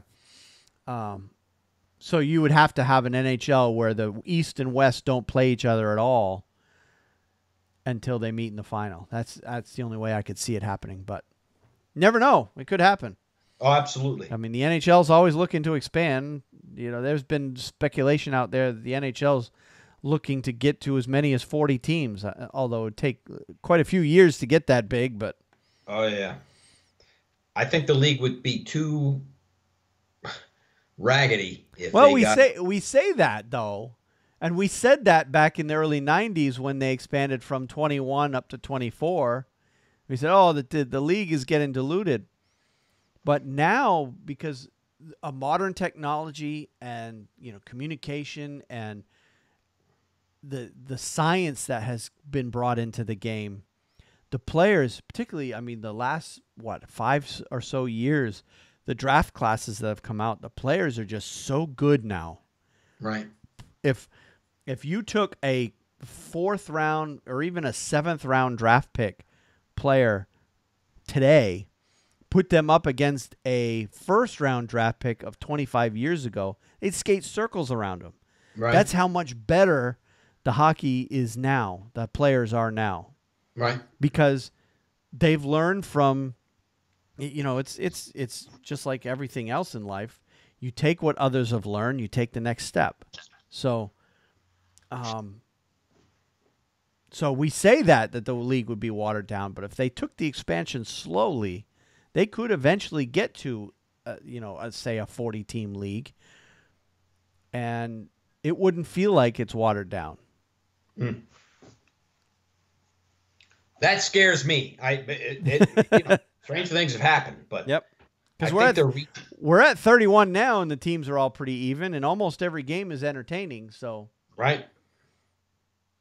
So who's to say we can't expand further? And I know I expect within the next 2 years the NHL will announce a 32nd team for sure. They're not going to want to stay at 31 forever. They want to at the very least get to that even 32 where there's 8 or 16 in each conference. Right. To even things up. All right. Next story I have, as much as we were kind of giving Montreal fans the business a couple stories ago, this story Montreal fans are going to love because pretty much it centers around them. The NHL and Montreal Canadiens are going to host a series of events and ceremonies on November 17th through the 19th to commemorate the 100th anniversary of the founding of the league. The celebration will take place in Montreal, where the NHL was founded, at the Windsor Hotel in November 1917. Representing the original 6 roots of the NHL, Hall of Famers Ray Bourque, representing the Bruins, Yvan Cournoyer of the Canadiens, Rod Gilbert of the Rangers, Dave Keon from Toronto, Frank Mahovlich from Detroit, and Dennis Savard representing Chicago Blackhawks, who have won a combined 22 Stanley Cup champions, scored 2,934 goals, and produced 7,625 points. And we're talking about those players I just named there. Yeah. In 8,156 regular season and playoff games, will all make special appearances throughout the weekend. The activities will launch with a general managers meeting at the historic Windsor, where, according to handwritten minutes taken 100 years ago, a meeting was called to ascertain if some steps could not be taken to perpetuate the game of hockey. And the NHL league officially became into being on November 26th of 1917. The league will honor that moment on November 17th, 2017, with a gathering of top hockey operations executives representing the league and its 31 franchises. Following the meeting, the NHL Commissioner Gary Bettman, the NHL General Managers, Hall of Famers, and representatives from the Government of Canada will dedicate a plaque recognizing the historic site as the birthplace of the league. The plaque will honor a century of NHL memories, moments, and milestones. Later Friday, Commissioner Bettman will join Montreal Canadiens owner, president, and CEO Jeff Molson, the general managers and Hall of Famers at the Chamber of Commerce of Metropolitan Montreal Business Luncheon at the Hotels Bonaventure. The event, a salute to 100 years of the NHL, will include unique programming featuring league and club executives. On Saturday night, the Toronto Maple Leafs will face off against the Montreal Canadiens at the Bell Centre, following a ceremonial puck drop featuring legendary Hall of Famers, including Keon and Corneille, rivals from Maple Leafs and the Canadiens, respectively, during the 60s and 70s. The weekend will be accentuated by the presence of the NHL Centennial Fan Arena, which we both got to visit. That's right. A touring tribute to a century of NHL hockey. The free interactive experience located just outside Bell Center on Saturday and Sunday features an innovative music. It goes on about that. Saturday will also include special appearances and Q&A sessions with Hall of Famers. Fans also will have the opportunity to have their photos taken with the Stanley Cup. Man, a note on that. Can you imagine trying to get your picture taken in the Stanley Cup in Montreal? Yeah. Talk about lines. Oh. You get it. You better get it right the first time you get up there, because you won't be getting back in line and waiting again for a second time. Yeah, no, not unless you want to wait hours. So, and of course, they had to note there that the trophy was earned by the Canadiens 24 times more than any other Stanley Cup franchise. There should be an asterisk next to that. Free fan activities will also include the first ever public display of the 100 greatest player portraits. All player portraits have been painted by renowned Canadian artist Tony Harris. Based in Ottawa, Ontario, Harris was specifically commissioned to create the 100 original portraits. And then it talks about more about his work. So, yeah, just basically, I think this is just a culmination, one final big celebration that has been going on pretty much for the past year. Right. Of the 100-year celebration of the league, and it's all pretty much coming to an end with this one big ceremony here in Montreal, or one big weekend in Montreal. Mm-hmm. So Montreal fans will be at the very center of all of this stuff. Yep. And I think after this weekend, or after this celebration, you're going to see the end of the whole 100-year anniversary thing. I wonder what they're going to do with the trucks. They've been all over the country. Yeah. They'll probably repaint them and come up with some other use for them, I'm sure. All right, next story. Tyler Seguin finally beat Mark Scheifele at rock, paper, scissors. Kind of. The Dallas Stars forward and Winnipeg Jets forward have a standing game of rock, paper, scissors that takes place at the end of warm-ups whenever their teams play. They have played twice before. Twice, Scheifele has won. Before Monday's game, Seguin sort of won. A video of the matchup showed Scheifele clearly threw out scissors, but Seguin, he kind of threw a rock-paper hybrid with wiggling, rounded fingers. Scheifele walked off in disbelief. A laugh and Seguin followed, knowing that he protected home ice. Let's hope this is a best-of-7 series. Mike Scheifele got the last laugh, though, as he scored 2 goals in the game, and the Jets won the game 4-1. And I don't know if you knew the reason behind this match of rock, paper, scissors. No, I don't. Okay, well, you know how hockey players have silly superstitions, right? Well, both of these guys have a superstition that they have to be the last guy off the ice at the end of warm-ups. Well, when you got 2 players that both want to be the last, the first time they did it, they both tried to trick each other. Like, one made a move to go to the ice, and then at the last second curled away, and tricking. They both try to be the last guy off the ice, right? Because that's their personal superstition. Well, finally they decided that they're going to settle whenever they meet, they're going to settle this with rock, paper, scissors. And, of course, Scheifele won the first 2 times, and this time Sagan wins. So now every time these 2 teams play each other, you're going to see these guys doing rock, paper, scissors at the end of each warm-up. So, yeah, so that's the whole reason behind it is both guys want to be the last guy off the ice at warm-up, and there it is. All right. Next story I have is actually kind of not so good news. Kerry Fraser, who retired in 2010 after spending 30 years as an NHL referee, that's a long time, was recently diagnosed with a rare chronic blood disorder called essential thrombocythemia. I think I got that right. Yeah. As part of Hockey Fights Cancer Month, Fraser wrote a long article sharing his diagnosis and his outlook with NHL.com, and I included a link to the article in show notes, basically talking about his story of how he found out he had it and what he's doing going forward. So it's kind of sad to see because Kerry Fraser, in my opinion, was probably one of the better officials to ever wear the stripes. And, of course, he was known for his legendary hair. I don't know if you remember that. No. He was one of the last referees to skate without wearing a helmet. And I think he may have been the last. But he was known because his hair, he had the great hair, the Kerry Fraser hair. It's legendary around the league for having that hair. Skating around the ice as fast as they do, and that hair never moved. He had it so... every last hair was in perfect place all the time, never out of place. So that's what he's best known for. But he was a great official as well. To spend 30 years in the NHL, he did many, many Stanley Cup finals. One of the best all time.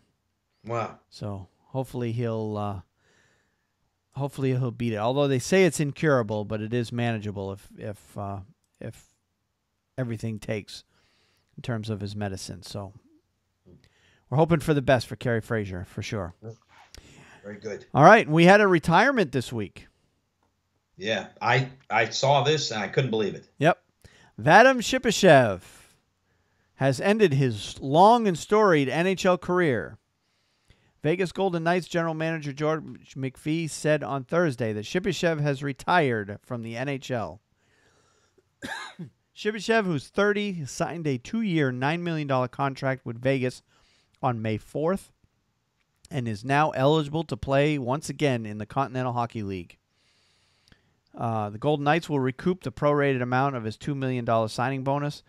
Sometimes it just doesn't work out, McPhee said, and you have to know that going in. He said there was a trade in place for Shipachyov, but he didn't want to be moved to another NHL team. Probably was to a weak team. Mm-hmm. He didn't say who it was. And of course, we'll never find out. Yeah. We gave them permission to seek another deal in the NHL if they wanted to. McPhee said, we found a deal in the NHL he didn't want to play. He wanted to go home. Shipachyov did not make the Golden Knights opening night roster and didn't make his NHL debut until their 5th game of the season, October 15th, a 3-1 win against the Boston Bruins when he scored a goal. It was his only goal in 3 games with Vegas, and he was suspended on October 29th after failing to report to Chicago, the American Hockey League. He needed to play, McPhee said. Everyone here was playing better than he was. He needed to play, and we were willing to have him play in Chicago. He just didn't. He just wanted to go home, and we accommodated him, and we wish him well, McPhee said. He's a good player, a good guy, and it just didn't work out for us and for him here. So I can't. I don't know what to say here, but yeah, it's not a language barrier thing that much. I don't want to say I called it, but you did call it. You called it. You said it, Wayne. I said early on in the preseason he didn't look that sharp in the preseason, and everyone was flaming me and saying, "Oh, well, it's preseason. Relax." Yeah. Nobody's expected to play that well in preseason. Well, he never really did look that good. And, even the goal that he scored, of course, it was against the Bruins, so I watched that game. The goal that he scored, it was just an opportunistic bounce. He was in front of the net. The puck came right out onto his stick. I could have scored that goal. So, not that, to say that he will, I'm a better player than he is. I'm not saying that by any means, but it certainly wasn't the kind of goal that would make you say, wow, look at that. It was just a garbage goal in front of the net as far as I'm concerned. So yeah, Shipachyov, just, for whatever reason didn't work out. We've talked ad nauseum about the language barriers and all that. Yep. Obviously he didn't like it here, decided to go home. He'll be back in the KHL, whatever team he signs with there. We'll be happy to have him back, and we'll be once again talking about him leading the league in goals. Probably won't happen this year, but for the rest of this year anyway, and we'll probably be talking about him in the Olympics, playing for Team Russia. I wouldn't be surprised. He'll go back to where he's comfortable and, just blend right in. Yep. Life goes on. Life goes on. For both sides. That's right. So, all right. Well, we had our weekly players of the week announced this week. Chicago Blackhawks goaltender Corey Crawford, New York Islanders right wing Josh Bailey, and San Jose Sharks goaltender Martin Jones have all been named the NHL's 3 stars for the week ending November 5th.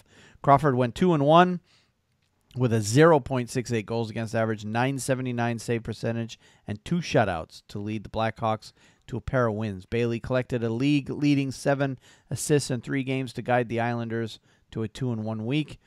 Jones picked up 3 wins in 3 starts, compiling a 1.3 goals against average and .938 save percentage to backstop the Sharks to a perfect week. All right. Let's move on to our power rankings. Yes, sir. And I believe it's my turn this week. It is your turn this week, Wayne. All right. I tried to I looked things over, and let's see if we got any surprises this week. At number 16, I have Chicago. And I almost debated taking them out of the top 16, but I have them in at 16 because they just haven't been playing that well. San Jose, I've got at 15. Ottawa at 14. Number 13, I have the Rangers. Wow. It's a big jump, huh? That's a big jump. 5 in a row, 5 in a row is good. And a win over Tampa Bay, that's to me makes it worth a big jump. Number 12, I've got Pittsburgh. Number 11, I've got Toronto. Number 10, I've got the Islanders, who've been playing very well. Number 9, Nashville. Number 8, Vancouver. Number 7, Columbus. Number 6, although I'm still expecting a drop, is Vegas. Yep. They're still doing fairly well. Number 5, New Jersey. Number 4, Winnipeg. Number 3, St. Louis. Number 2, Tampa Bay. And number 1, I've got L.A. Just because of how well they've been playing. They have been playing very, very well. Of course, so is Tampa Bay, though. Now, I will say, those top 3, to me, are almost interchangeable. L.A., Tampa Bay, St. Louis, all 3 of those teams, I think, are playing. There's a gap between those 3 and everybody else. Right. I agree. Now. Yep. So I agree. So I would, I would almost, and in fact, I mulled over that. I was looking at that. I'm like, L.A., Tampa Bay, St. Louis. It took me a while to figure out who I was going to put 1, 2, and 3 in that, because to me right now, all 3 teams, if it's flip a coin for me. They're all playing well. Yeah. They're all playing extremely well. So I put L.A. at number 1 just for total body of work, for looking at not just over the past week or 2, but the total season. They've been firing all cylinders from day 1. So, and then a couple of notables. I've got Boston at 22, which is pretty much the same place they were last week, and I've got Carolina at 24, which is pretty much the same as where they were last week. Right. But I do have Montreal climbing. They're up to 26 from 30. And Edmonton, although they are playing better, I don't have them climbing just yet. Giving them one more week down in the depths of the. I've got them at 29. Yeah. All right, They're let's. almost in the no return zone there. Well, it's possible for them to come back. Be curious to see what they do with the game tonight with New Jersey. So. Yeah, that's going to be a good game. Yep. All right, let's look ahead. Speaking of looking ahead at some of the games that we got coming up this week, I'll let you start with the Rangers because they got a very light week this week. Extremely light. We play Saturday at the Garden once again against Edmonton. That'll be a matinee game, and do not miss that game. If you have a chance to tune in, you have center ice or NHL.tv. Tune in that game. Watch that one for sure. As Connor McDavid comes to Madison Square Garden, that ought to be that'll be a hell of a game. Should be a fun game to watch. Rangers riding a 5-game winning streak. Also, Cam Talbot, and we haven't talked about Cam Talbot and his performance as the goalie for Edmonton. Perhaps what is he, 5-8-1 or something? He's not started out very well for them. No. And that could be part of the reason why Edmonton is kind of fizzled. It's part of it, but not all of it. I think, and I watched quite a few Edmonton games, not start to finish, but just my impressions of what I've seen from Edmonton. Cam Talbot is not playing as well as he was last year.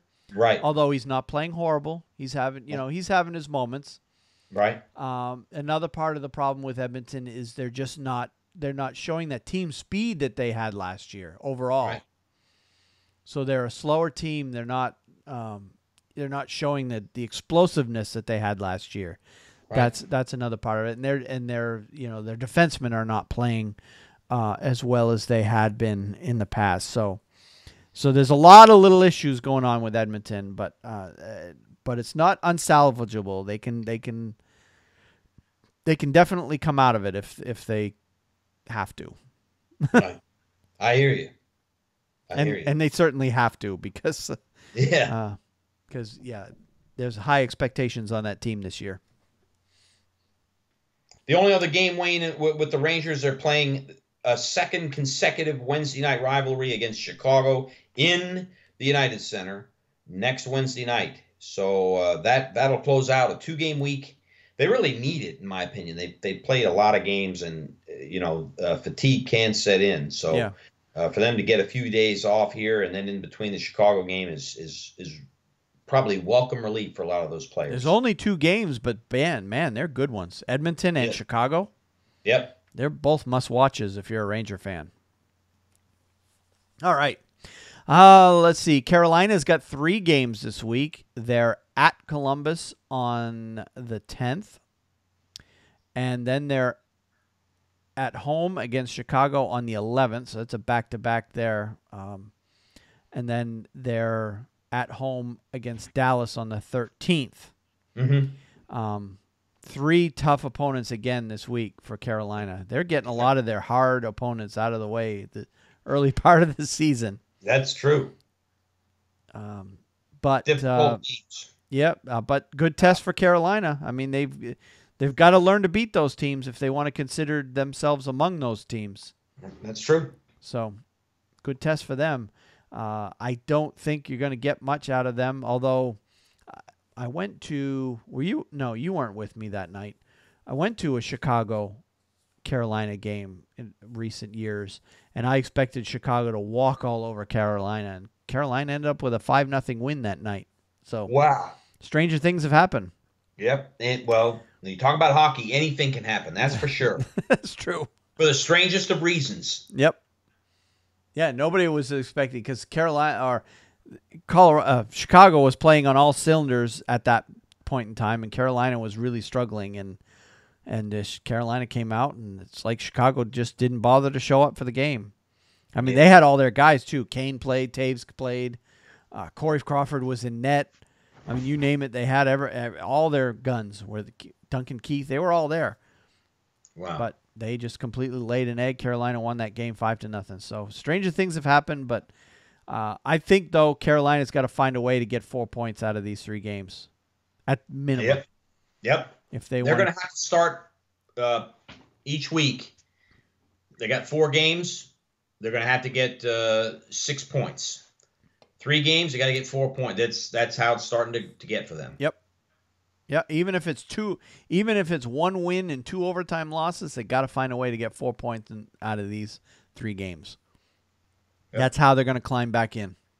Is just chipping away. And Boston, the same thing for them. They've got to do the same thing. This week, they've got a home and home against Toronto, which isn't going to be easy.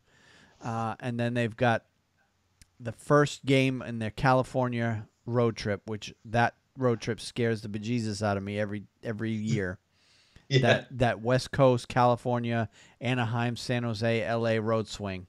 All 3 of those teams out there are playing very well right now, although Anaheim is struggling probably more than the other 2 due to the injury issues that they've got. But, yeah, again, if looking way ahead, they're at Anaheim on the 15th, but then they play, they're doing that the West Coast swing.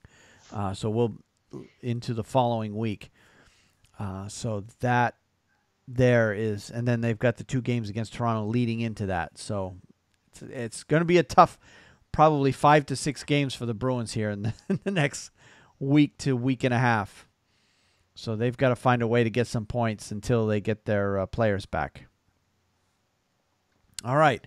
As far as notable games going on over the past week, of course, we're already into, today is Thursday the 9th. And there's a number of games tonight. So by the time this podcast hits your inbox, these games will be all over. So we'll move on to the next night. Tomorrow night, you've got Penguins Capitals. That's always a fun game to watch. Jets and Golden Knights, although normally we wouldn't talk about them as being a big game, but both teams are playing very well. So that's a good test for both teams. And, of course, you got your 2 Sweden games, and those are actually taking place in the middle of the afternoon, our time, 2 p.m. Fridays. If you happen to have Friday off, I don't. I'll be at work, but if you happen to have Friday off, you got a 2 o'clock game on Friday afternoon to watch. A matinee. Yep. Senators out. I mean, it's nighttime for them because they're over there in Sweden, but for us, it'll be a matinee game. And then, of course, Saturday they play each other again at 1 p.m. Eastern. But there's generally other games on Saturday in the NHL that are in the afternoon. In fact, the Rangers play the Oilers at 1 o'clock that day. That's right. That's a matinee. Yep. And then, of course, Sabres Canadiens. That's a division rivalry game. Those are always fun to watch. Penguins Predators, rematch of last year's Stanley Cup final. That one is at Nashville. That one's taking place Saturday. Canucks and Sharks, if you want to stay up late. 2 teams that are playing very well out west. On Sunday, you've got the Oilers and Capitals. Lightning and Ducks are playing on Sunday. Sharks and Kings. Those California games are always fun to watch if you want to stay up late. I'll probably watch that one after I get out of I'm reffing that night, so I'll get home right about the middle of the first period of that game, so I'll probably be up watching that game because it takes me a while to wind down from reffing. And then on Monday the 13th, there's just 2 games, Stars Hurricanes and Blues Flames. Tuesday the 14th, we've got Capitals Predators. What should have been last year's Stanley Cup final by all accounts, because the Capitals were supposed to roll over everybody. Canadiens Blue Jackets are also playing that night. Golden Knights and Oilers. I don't know, for some reason that one intrigues me a little bit. And then on Wednesday night next week, you got the rivalry game, Rangers Blackhawks. Right. Bruins will be at the Ducks that night. And then next Thursday, which is be the night of our next podcast, Stars Lightning should be a good one. Predators Wild. Penguins Senators, that'll be their first game back home after the swing out to Sweden. Blues Oilers, as well as the Blues are playing. The Oilers need that win. And then, of course, after playing the Anaheim Ducks, the Bruins play the next night against the Kings. So I'll be up late that week watching those games. So, interesting week coming up. Yes, it is. Don't stay up too late, Wayne, like I did last night. You'll be chasing the cobwebs all day. Well, see, I don't generally a lot of days lately. I don't have to be into work until 10 at the earliest and 1 o'clock at the latest. So I can sleep in a little bit after staying up till 1 a.m. You don't have that luxury. I don't have that luxury. No. I'm up at the crack of dawn. Yep. But all right. Let's look ahead to our minor league minute. And I will let you go first because I've got one that's kind of interesting. Okay. Not that yours isn't, but no, this is, and I scratched and clawed. I've written a lot of these hockey minutes on the KHL, but I've really been trying to study the AHL and learn more about it in tune with our hockey game that we went and watched now coming up on 2 weeks ago. But I did see an interesting article on the AHL.com website entitled "Montreal Canadiens Like Having Rocket Close at Hand." And I think you're finding this with a lot of these NHL teams wanting to have their farm team franchise close to where they are. Easy to call players up, reduces the cost on the team for a number of different things. I saw this article, yeah. And it was really interesting. It goes this way. There are 18 subway stops between the Montreal Canadiens home rink and that of the team's new American Hockey League affiliate, the Laval Rocket.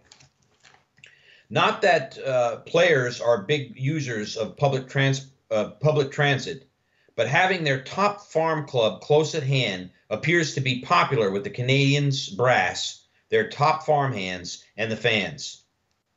The nice thing is there are always a lot of upper management at every game, so you have the chance to prove yourself and open some eyes so that hopefully when they need to call on someone, you are that guy, Rocket defenseman Matt Terramina said Friday. After 2 seasons at the St. John's Ice Caps in Newfoundland and Labrador, the Canadiens moved their AHL team into the new 10,000-seat Place Belle in Laval, one of Montreal's closest suburbs, and renamed it the Rocket. It follows a recent trend among NHL clubs to keep their top farm club nearby, making it easier to call players up or send them down, and for management to track their progress.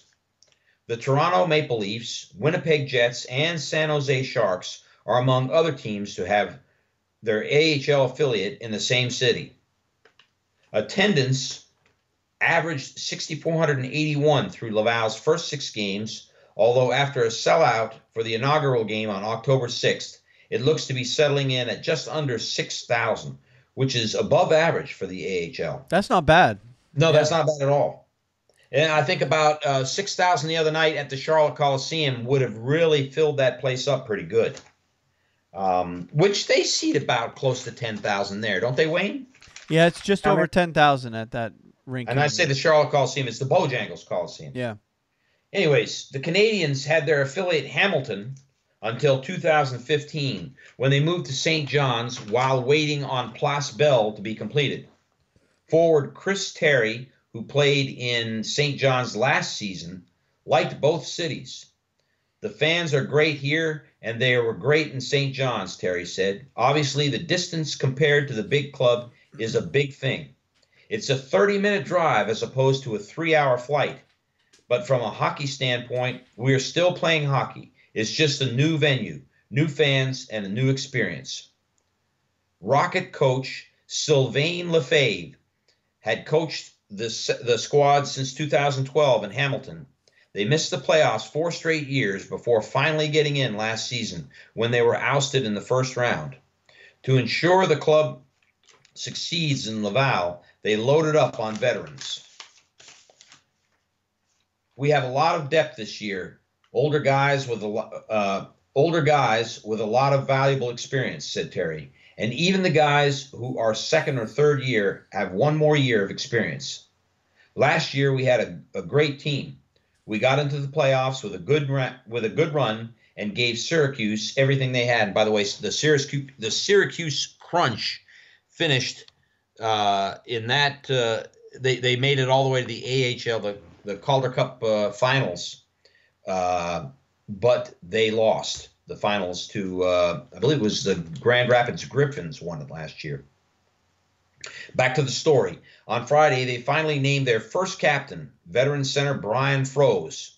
Terry and Taormina were picked as alternate captains in voting among the players. All three have some NHL and extensive AHL experience. Currently, Laval is in second place in the North Division with 16 points, 2 points behind the Toronto Marlies, who are in first. So that's where they stand currently. But I thought that was an interesting article to open up some eyes, I guess, to our listeners as to what's going on in the AHL. And of course, it immediately got me asking questions. St. Louis does not have an AHL farm affiliate right now. And you got to wonder, where would they put a team? Kansas City, perhaps?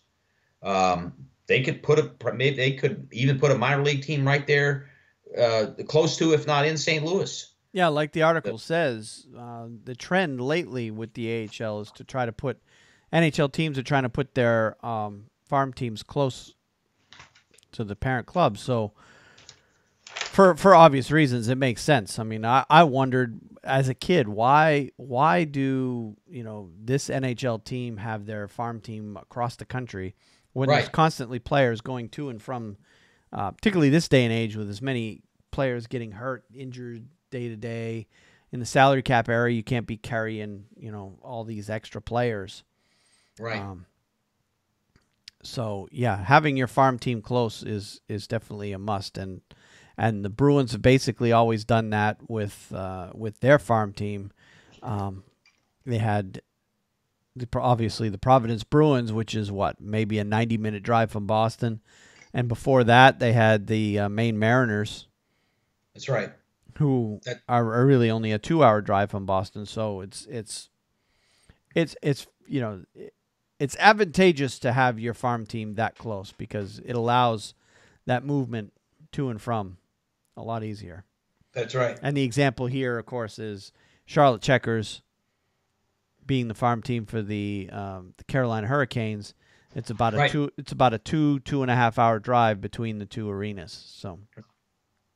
You don't see a lot of the Utica Comets Vancouver Canucks out there. No, that one is still got quite a few miles. Yeah, that does. And I'm sure Vancouver would like to do something about that, but because there's also a country border in between there, which slows things down even more. So that's right. That's right. So yeah, interesting story out of the AHL. And I have one out of the AHL. And actually, before I go into it, I need to give out props to Chris Vigors, one of our Twitter followers. He's the one that brought this story to my attention, and it was very interesting story indeed. He's one of our listeners, one of our followers. He brought us the story, and we thank him for the story that we're going to use here. But would you believe there is actually a goalie that is playing professional hockey that is allergic to ice? This is not an exaggeration. Chris Truel is a junior hockey goalie for the NCAA Quinnipiac Bobcats. He's also, this was actually written back in February 2017. He's actually playing over in the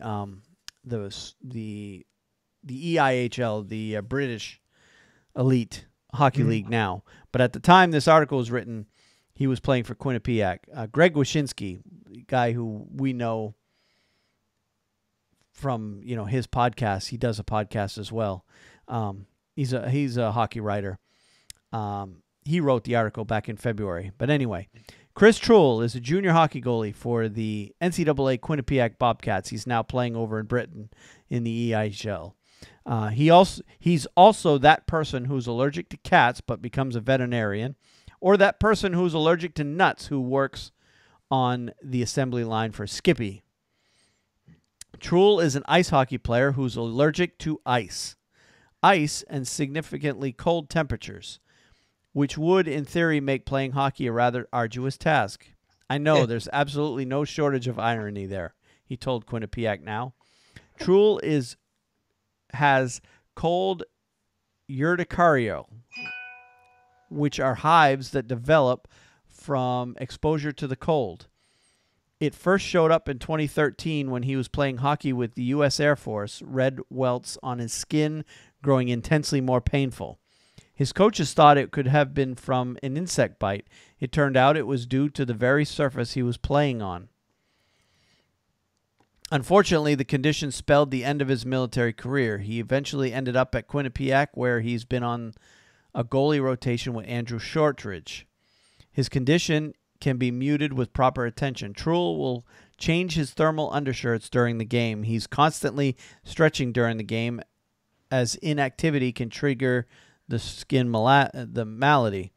Perhaps the biggest change from the typical goalie routine, no post-game ice baths, as he used heating pads instead.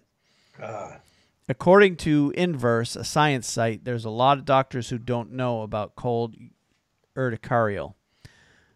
Truhl has aspirations to play professionally. He's been in 21 games this season with a 2.66 goals against average and an .899 save percentage. Considering his body is at constant war with the surface he's playing on, that's a remarkable effort. So in the article talks about that he attributed his condition to events that occurred prior to his time at Quinnipiac. As part of his Air Force training, he had to complete survival exercises with 4 of his peers in the woods of Colorado. It was June. They were prepared for dry 90-degree heat. An unexpected weather system, however, blindsided Truhl and his team for 5 days. They plodded through the rain and hail, the temperature dipping at times below 40 degrees. By the end of the exercise, frostbite covered nearly 40% of Truhl's skin. Wow. The U.S. Air Force physician who treated him told Truhl that while he would recover, he might experience certain side effects as a result of his exposure. Whether or not the condition, which can be treated with antihistamines, is hereditary or has an unidentified cause, is apparent in how it affects the body. People who have familial cold urticaria who are exposed to cold typically take 24 to 48 hours to show their symptoms. People who have the acquired form, however, erupt into hives within 2 to 5 minutes after exposure. God. It's estimated that 1% of Americans are affected by this cold allergy as a whole, but there could be more. Many people appear to mistake their condition as a result of a food allergy. So, what an absolutely amazing. What a weird ailment to have. That is for someone who plays hockey. Really a tremendously good minor hockey league. I was really trying to picture myself being allergic to ice if I was going to, do anything as far as practice or anything as a hockey player. That's hard to think of. It's hard to put in my mind. What I wonder, it's easy to cover his skin with all his goalie gear, and obviously he has to stay warm. So if he plays in a particularly cold rink, now I don't know. I know the British Elite Hockey League is actually an up and coming league. That league keeps getting better and better every year because more and more players are being drawn to it from outside Great Britain in particular. I don't know how cold the buildings are there, but obviously he has to stay warm. But the one thing that jumped out on me that could be an issue is, a player coming in on net, let's say he's chasing a puck. You see it all the time. Player has to come to a complete stop right there at the crease. Right. And the goalie gets sprayed with snow. Mm-hmm. How does he deal with that? To me, that would be an instant of those lesions that you're talking about on his skin. And whether or not he would get those, whether or not he gets those on his face is because the face is the one thing that's exposed in this scenario. Right. So just interesting. Very, very interesting. Interesting story. And we wish the kid good luck, of course. He's playing over in the British league over there, and I'm sure he would eventually like to someday work his way up to at least play pro over here in the ECHL or even the NHL or the AHL. And, he's a long shot to be an NHLer, but who knows? Stranger things have happened. So. Oh, yeah. All right, let's head on to our College Hockey Minute. And last week, Maine split with UMass Lowell at UMass Lowell. Lost 3-2 on Friday night, won 6-2 on Saturday night. And this weekend, they're off. And to me, it almost looks like it's just a flat-out hole in their schedule that they were unable to fill. Because they don't have any games this weekend. They don't play again until next weekend when they play BU next weekend. So that's a tough match. Where is that, in BU? It's actually both. They're considered home games for Maine. But one game is in Orono at their home rink, and then the other game is in Portland, Maine at the arena where the old Portland Pirates used to play. Mm-hmm. Very good. And Maine does do that every year. They like to play one or two games down in Portland, and it allows the fans of Maine hockey, because Portland's a 2.5-hour drive from the campus. Mm-hmm. So a lot of people can't make it up regularly to a University of Maine game just because 2.5-hour drive each way is be like you and I commuting to go to Charlotte every night for a game. It's just not feasible to do on a regular basis. So Maine does like to play a couple of games a year down in Portland, just to allow the fans down there to get them to see in person without having to make the drive. So, and that's one of those games. All right, looking at the rest of the country, there were a ton of upsets over the past week, and I'll just go down through them real quick here. Unranked Army West Point upset number 19 Air Force 3-2 on Friday night. Of course, these are all games from Friday night. That had to have been a great game. Two armed forces games. Oh, yeah. Army against Air Force. Even though you don't typically think of them as being, powerhouse teams in college hockey, but when they play each other, those games have got to be fun to watch, especially when you get the student bodies involved in the stands. Also Friday night, Yale, who's unranked, beat Harvard in our Ivy League game that we talked about last week. That was a 5-2 game. That was at Harvard. Number 18, Cornell, upset number 11, Quinnipiac 2-1. Number 6, Providence, lost to number 12, BU 2-0, although BU has been ranked higher than 12 earlier this season. Number 1, Denver, lost to unranked Western Michigan 6-5 on Friday night. Bowling Green beat number 20, Michigan Tech. Bowling Green's unranked. That was a 2-1 game. Unranked Mercyhurst beat number 17, Penn State 7-4. On Saturday night, Army West Point beat Air Force 2-0 again. And Air Force, again, number 19. Colgate beat Quinnipiac 4-1. Quinnipiac's the number 11 ranked team. Colgate is being unranked. Number 15, Northeastern, upset number 12, BU 4-1. And that was at BU. Number 1, Denver, lost again to Western Michigan on Saturday night, 7-4. So I'm sure Denver will be out of that number 1 spot this week with those 2 losses. Number 9, Minnesota State, lost to unranked Northern Michigan 4-1. So, yeah, a lot of upsets last week. A lot of upsets. Looking ahead to this week, number 19, Penn State, plays number 6, Notre Dame, twice at Notre Dame. Number 15, Boston University, plays number 13, Northeastern on Friday night. And St. Cloud State will play Denver. And I'm not going to tell you the rankings of those 2 teams because that will spoil my rankings. They play 2 games this week, and I'm going to call them our games of the week because both teams are ranked in the top 5, so we'll leave it at that. Number 18, Western Michigan at number 12, Minnesota Duluth for 2 games. Number 5, Harvard plays number 14, Cornell, another Ivy League update or another Ivy League game, and of course both teams are ranked, so that should be a good one. And then number 9, New Hampshire plays number 15 Boston University on Saturday night. All right, to the rankings. Number 10 this week, Minnesota State, who's 6-3. Number 9, New Hampshire, who's 6-1-1. Number 8, Providence, who's 5-3. Number 7, Wisconsin, who's 6-4-1. Number 6, Notre Dame, who's 6-3-1. Number 5 is Harvard this week, who's 2-1 so far this season. Number 4, Minnesota at 7-3. Number 3 this week is Denver, who's dropped from the number 1 spot. They're at 4-2-2 now. Number 2 this week is North Dakota, who's 6-2-2. And your new number 1 this week with 50 first-place votes, which is unanimous for this poll, St. Cloud State. They are 7-0-0. Undefeated. Undefeated.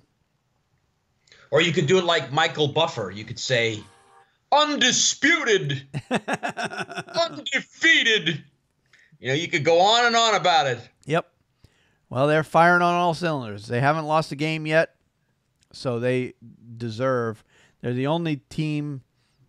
Actually, no, they're not. Cornell is 4-0, but their season is young, and they haven't really played anybody yet. So their games against Harvard this week will be will tell where Cornell's going to be a good test for Cornell. But they're 4-0.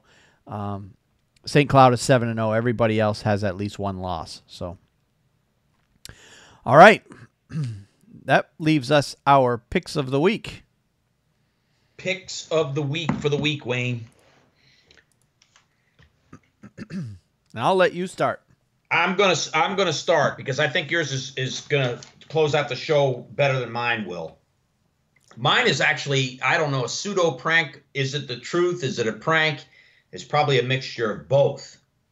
But when I saw this, I couldn't help but chuckle. I really laughed pretty good at this, Wayne. I thought of you. When I saw the picture, it was really something. My pick of the week this week is in regards to Ryan Reeves of the Pittsburgh Penguins, used to play for the St. Louis Blues. Reeves honors Phil Kessel with an incredible T-shirt during a post-game interview. Penguins forward celebrates teammate and friend after hours segment. And I guess that's a show that comes on Sportsnet at the end of games that they broadcast. They will have an announcer sit down, and it's called After Hours, and talk with different players of the team, of the winning or losing team. Ryan Reeves wore a thrilling shirt for his post-game interview with Sportsnet on Saturday. Reeves paid homage to his friend and Pittsburgh Penguins teammate, Phil Kessel, by wearing an incredible T-shirt with Kessel's face over Michael Jackson's body, mimicking the cover of Jackson's 1982 album Thriller during his After Hours interview. And if you've seen the picture, Wayne, it is absolutely hilarious. It looks as if it's Ryan Kessel sprawled out in that length-long, white suit, kind of with his legs and in a very provocative type position, just looking at the camera. And it was absolutely hilarious. I was holding back laughter the whole time reading the article. Yeah, I saw that article. It's hilarious. Phil the Thriller, Reeves told opponents, told Sportsnet's Scott Oak to explain his choice of attire after the Penguins' 4-2 loss to the Vancouver Canucks. Reeves has developed a special friendship with Kessel since he was acquired by Pittsburgh from the St. Louis Blues for forward Oscar Sundqvist and a first-round pick, number 31, at the 2017 NHL Draft.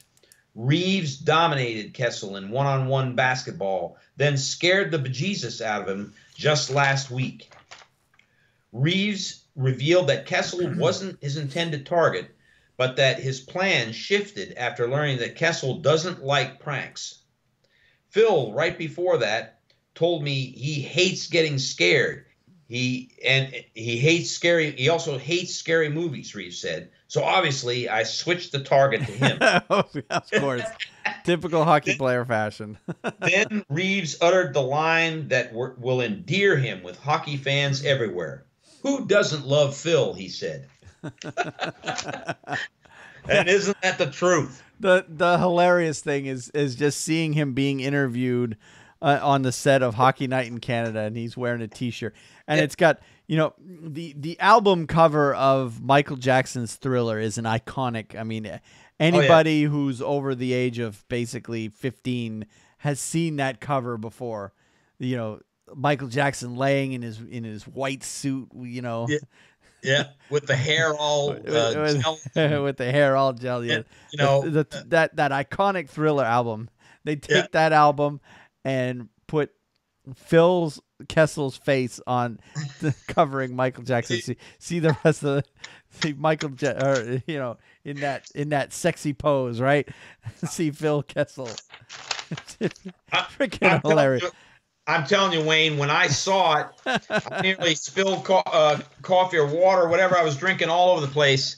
I could barely stop laughing at that article. It was that funny to see that picture. That was funny. Yep. All right. All right. My pick of the week is not really that funny at all. It's just some information. And it also pertains to the NHL, so I could have used this as my AHL or minor league hockey minute as well. The NHL announced this week that they are bringing some games to the NHL Network. So everybody who has NHL Network will be able to watch some American Hockey League games, which I like because I looked into getting the AHL online streaming package, and holy cow, is it ridiculously overpriced. Really? It's like $369 for the year for every game. Kind of like what we pay for the NHL, right? $369. And I've read some of the reviews, and a lot of the streams are very, very low quality, low def. Not very strong in terms of quality and, you know, sound and video. So as much as I'd like to have that is a ridiculous price to charge for minor league hockey, as far as I'm concerned. And basically the only people that are going to be paying it are scouts, as far as I'm concerned. So, because they have to watch the games. But anyway, that aside, they are bringing some games to the NHL Network, and they released the schedule earlier this week. And unfortunately, I looked at the schedule, and almost all of the games, well over half of them, include the Toronto Marlies. So, who are playing very well this year? Yeah, oh yeah, they're playing very well, but you would think they would spread it around a little bit. But I get it. Toronto Marlies are extremely popular in Toronto and Ontario. They've got a huge following. Of course, you know, any hockey that played at a high level in Toronto is going to be popular anyway. But But yeah, you've got, you know, the first game starts on Sunday, November 19th. That's the Syracuse Crunch at Toronto Marlies at 4 Eastern. And you've got, let's see, Wednesday the 29th, Sunday the December 17th, January 21st, February 21, February 28, March 11, March 12, March 25, and April 5th are all the games. So about 1 or 2 games a month, you're going to see an American Hockey League game on the NHL Network. And, of course, most of them are involving the Marlies. They're all in the Eastern Conference, every one of those games. So sorry, Western Conference. You're if you are a fan of a Western Conference American Hockey League team, you are not included in this schedule at all. It's all Eastern Conference. I got to tell you something, Wayne. Yeah. I fiddled around one night, and I'm going through the channels on the sports area of my TV, and I came across an AHL broadcast of the Charlotte Checkers. Only this was back when they were at Time Warner Cable Arena. Okay. Which is now this Spectrum Arena. And where the NBA's Charlotte Bobcats play. Where the Bobcats play, that's correct. And I actually said, well, this would be kind of interesting. I mean, let me see that. I've never watched the Charlotte Checkers game on TV. Terrible sound quality. Yep. Terrible picture. It was really bad. So I don't know if they got it straightened out since they came to the Bojangles Coliseum, but you wouldn't sit down and watch a whole game of that. It just wasn't good quality. Yep. Yeah. So it's in line with what you say. Yeah, and for the folks that are bringing the online streams for American Hockey League games, if you really want to get more fans watching your games, they've got to find a way to bring that price down, because $300+ is a ridiculous price to pay for all access. Right. And even if you're buying just one team, it's like $199 or something like that. I don't have the exact prices in front of me, but to me, if you just want to watch one team, you only get 80 games. It's a lot of money for minor league hockey. It really is. It's almost just as cheap to get tickets to go to the game. And I don't know what the end game is there for the AHL to charge that much money. Maybe they're trying to encourage people to show up in the buildings. I don't know, but if you want to grow your game, not everybody can go to every single game. Some Right. of us have work. Some of us have That's jobs. In the case of myself in particular, I work retail, so that means a lot of nights and weekends. So I get to miss out on a lot of this stuff, and I don't get to go to games. If it was my choice, I would be at every Carolina Hurricanes and every Charlotte Checkers game in person. Right. But I don't have that option because, well, A, the money, and B, the time. But right. Make it affordable to at least stream online, especially if you're going to be feeding it in poor quality, as I've heard. I don't know firsthand if that's the case, but that's what I've heard anyway. So, all right, that was it for my pick of the week. Okay. Very good. So I think we're done. I think we're finished tonight, Wayne. So next scheduled stream is going to be Thursday the 16th, tentatively. I don't know about you, Steve, but I think we need to do it earlier in the day because I'm working an overnight that night, so I'll want to get it done and over with. Okay. As early as Very possible. Good. So as early as you can possibly get home and get to your computer is when I'm going to want to record that day, because I won't be working during the day. I go into work at 10 o'clock that night. Oh, God. And working until 6 that next morning. So, yeah, there's that. All right. Okay. So just reminding everybody that you can get us everywhere podcasts are gotten, anywhere from iTunes, Apple Podcasts, TuneIn, SoundCloud, Stitcher, you name it. We're everywhere. Android, Apple apps that do podcasts everywhere. You can listen to us right on our show at thehockeynuts.com. You can also listen to us at thehockeywriters.com. They have a podcast channel or podcast page that lists a whole bunch of podcasts. You can listen to us there. If you want to get involved in the show, you can email us at feedback@thehockeyknuts.com. You can tweet us at WayneHalley9 or at sball504man. You can reach us through our Facebook page at facebook.com/thehockeyknuts and our YouTube channel at thehockeyknuts.com/YouTube. So with that, we'll go ahead and wrap things up, and unless you have anything else to add, we're going to go ahead and kill it. I hear you, Wayne. You have a good week this week. Good doing podcasts with you again. And we look forward to talking to you next week, and good luck to your Bruins. Yeah, and you too with your Rangers. Thank you. All right, we'll see you next week.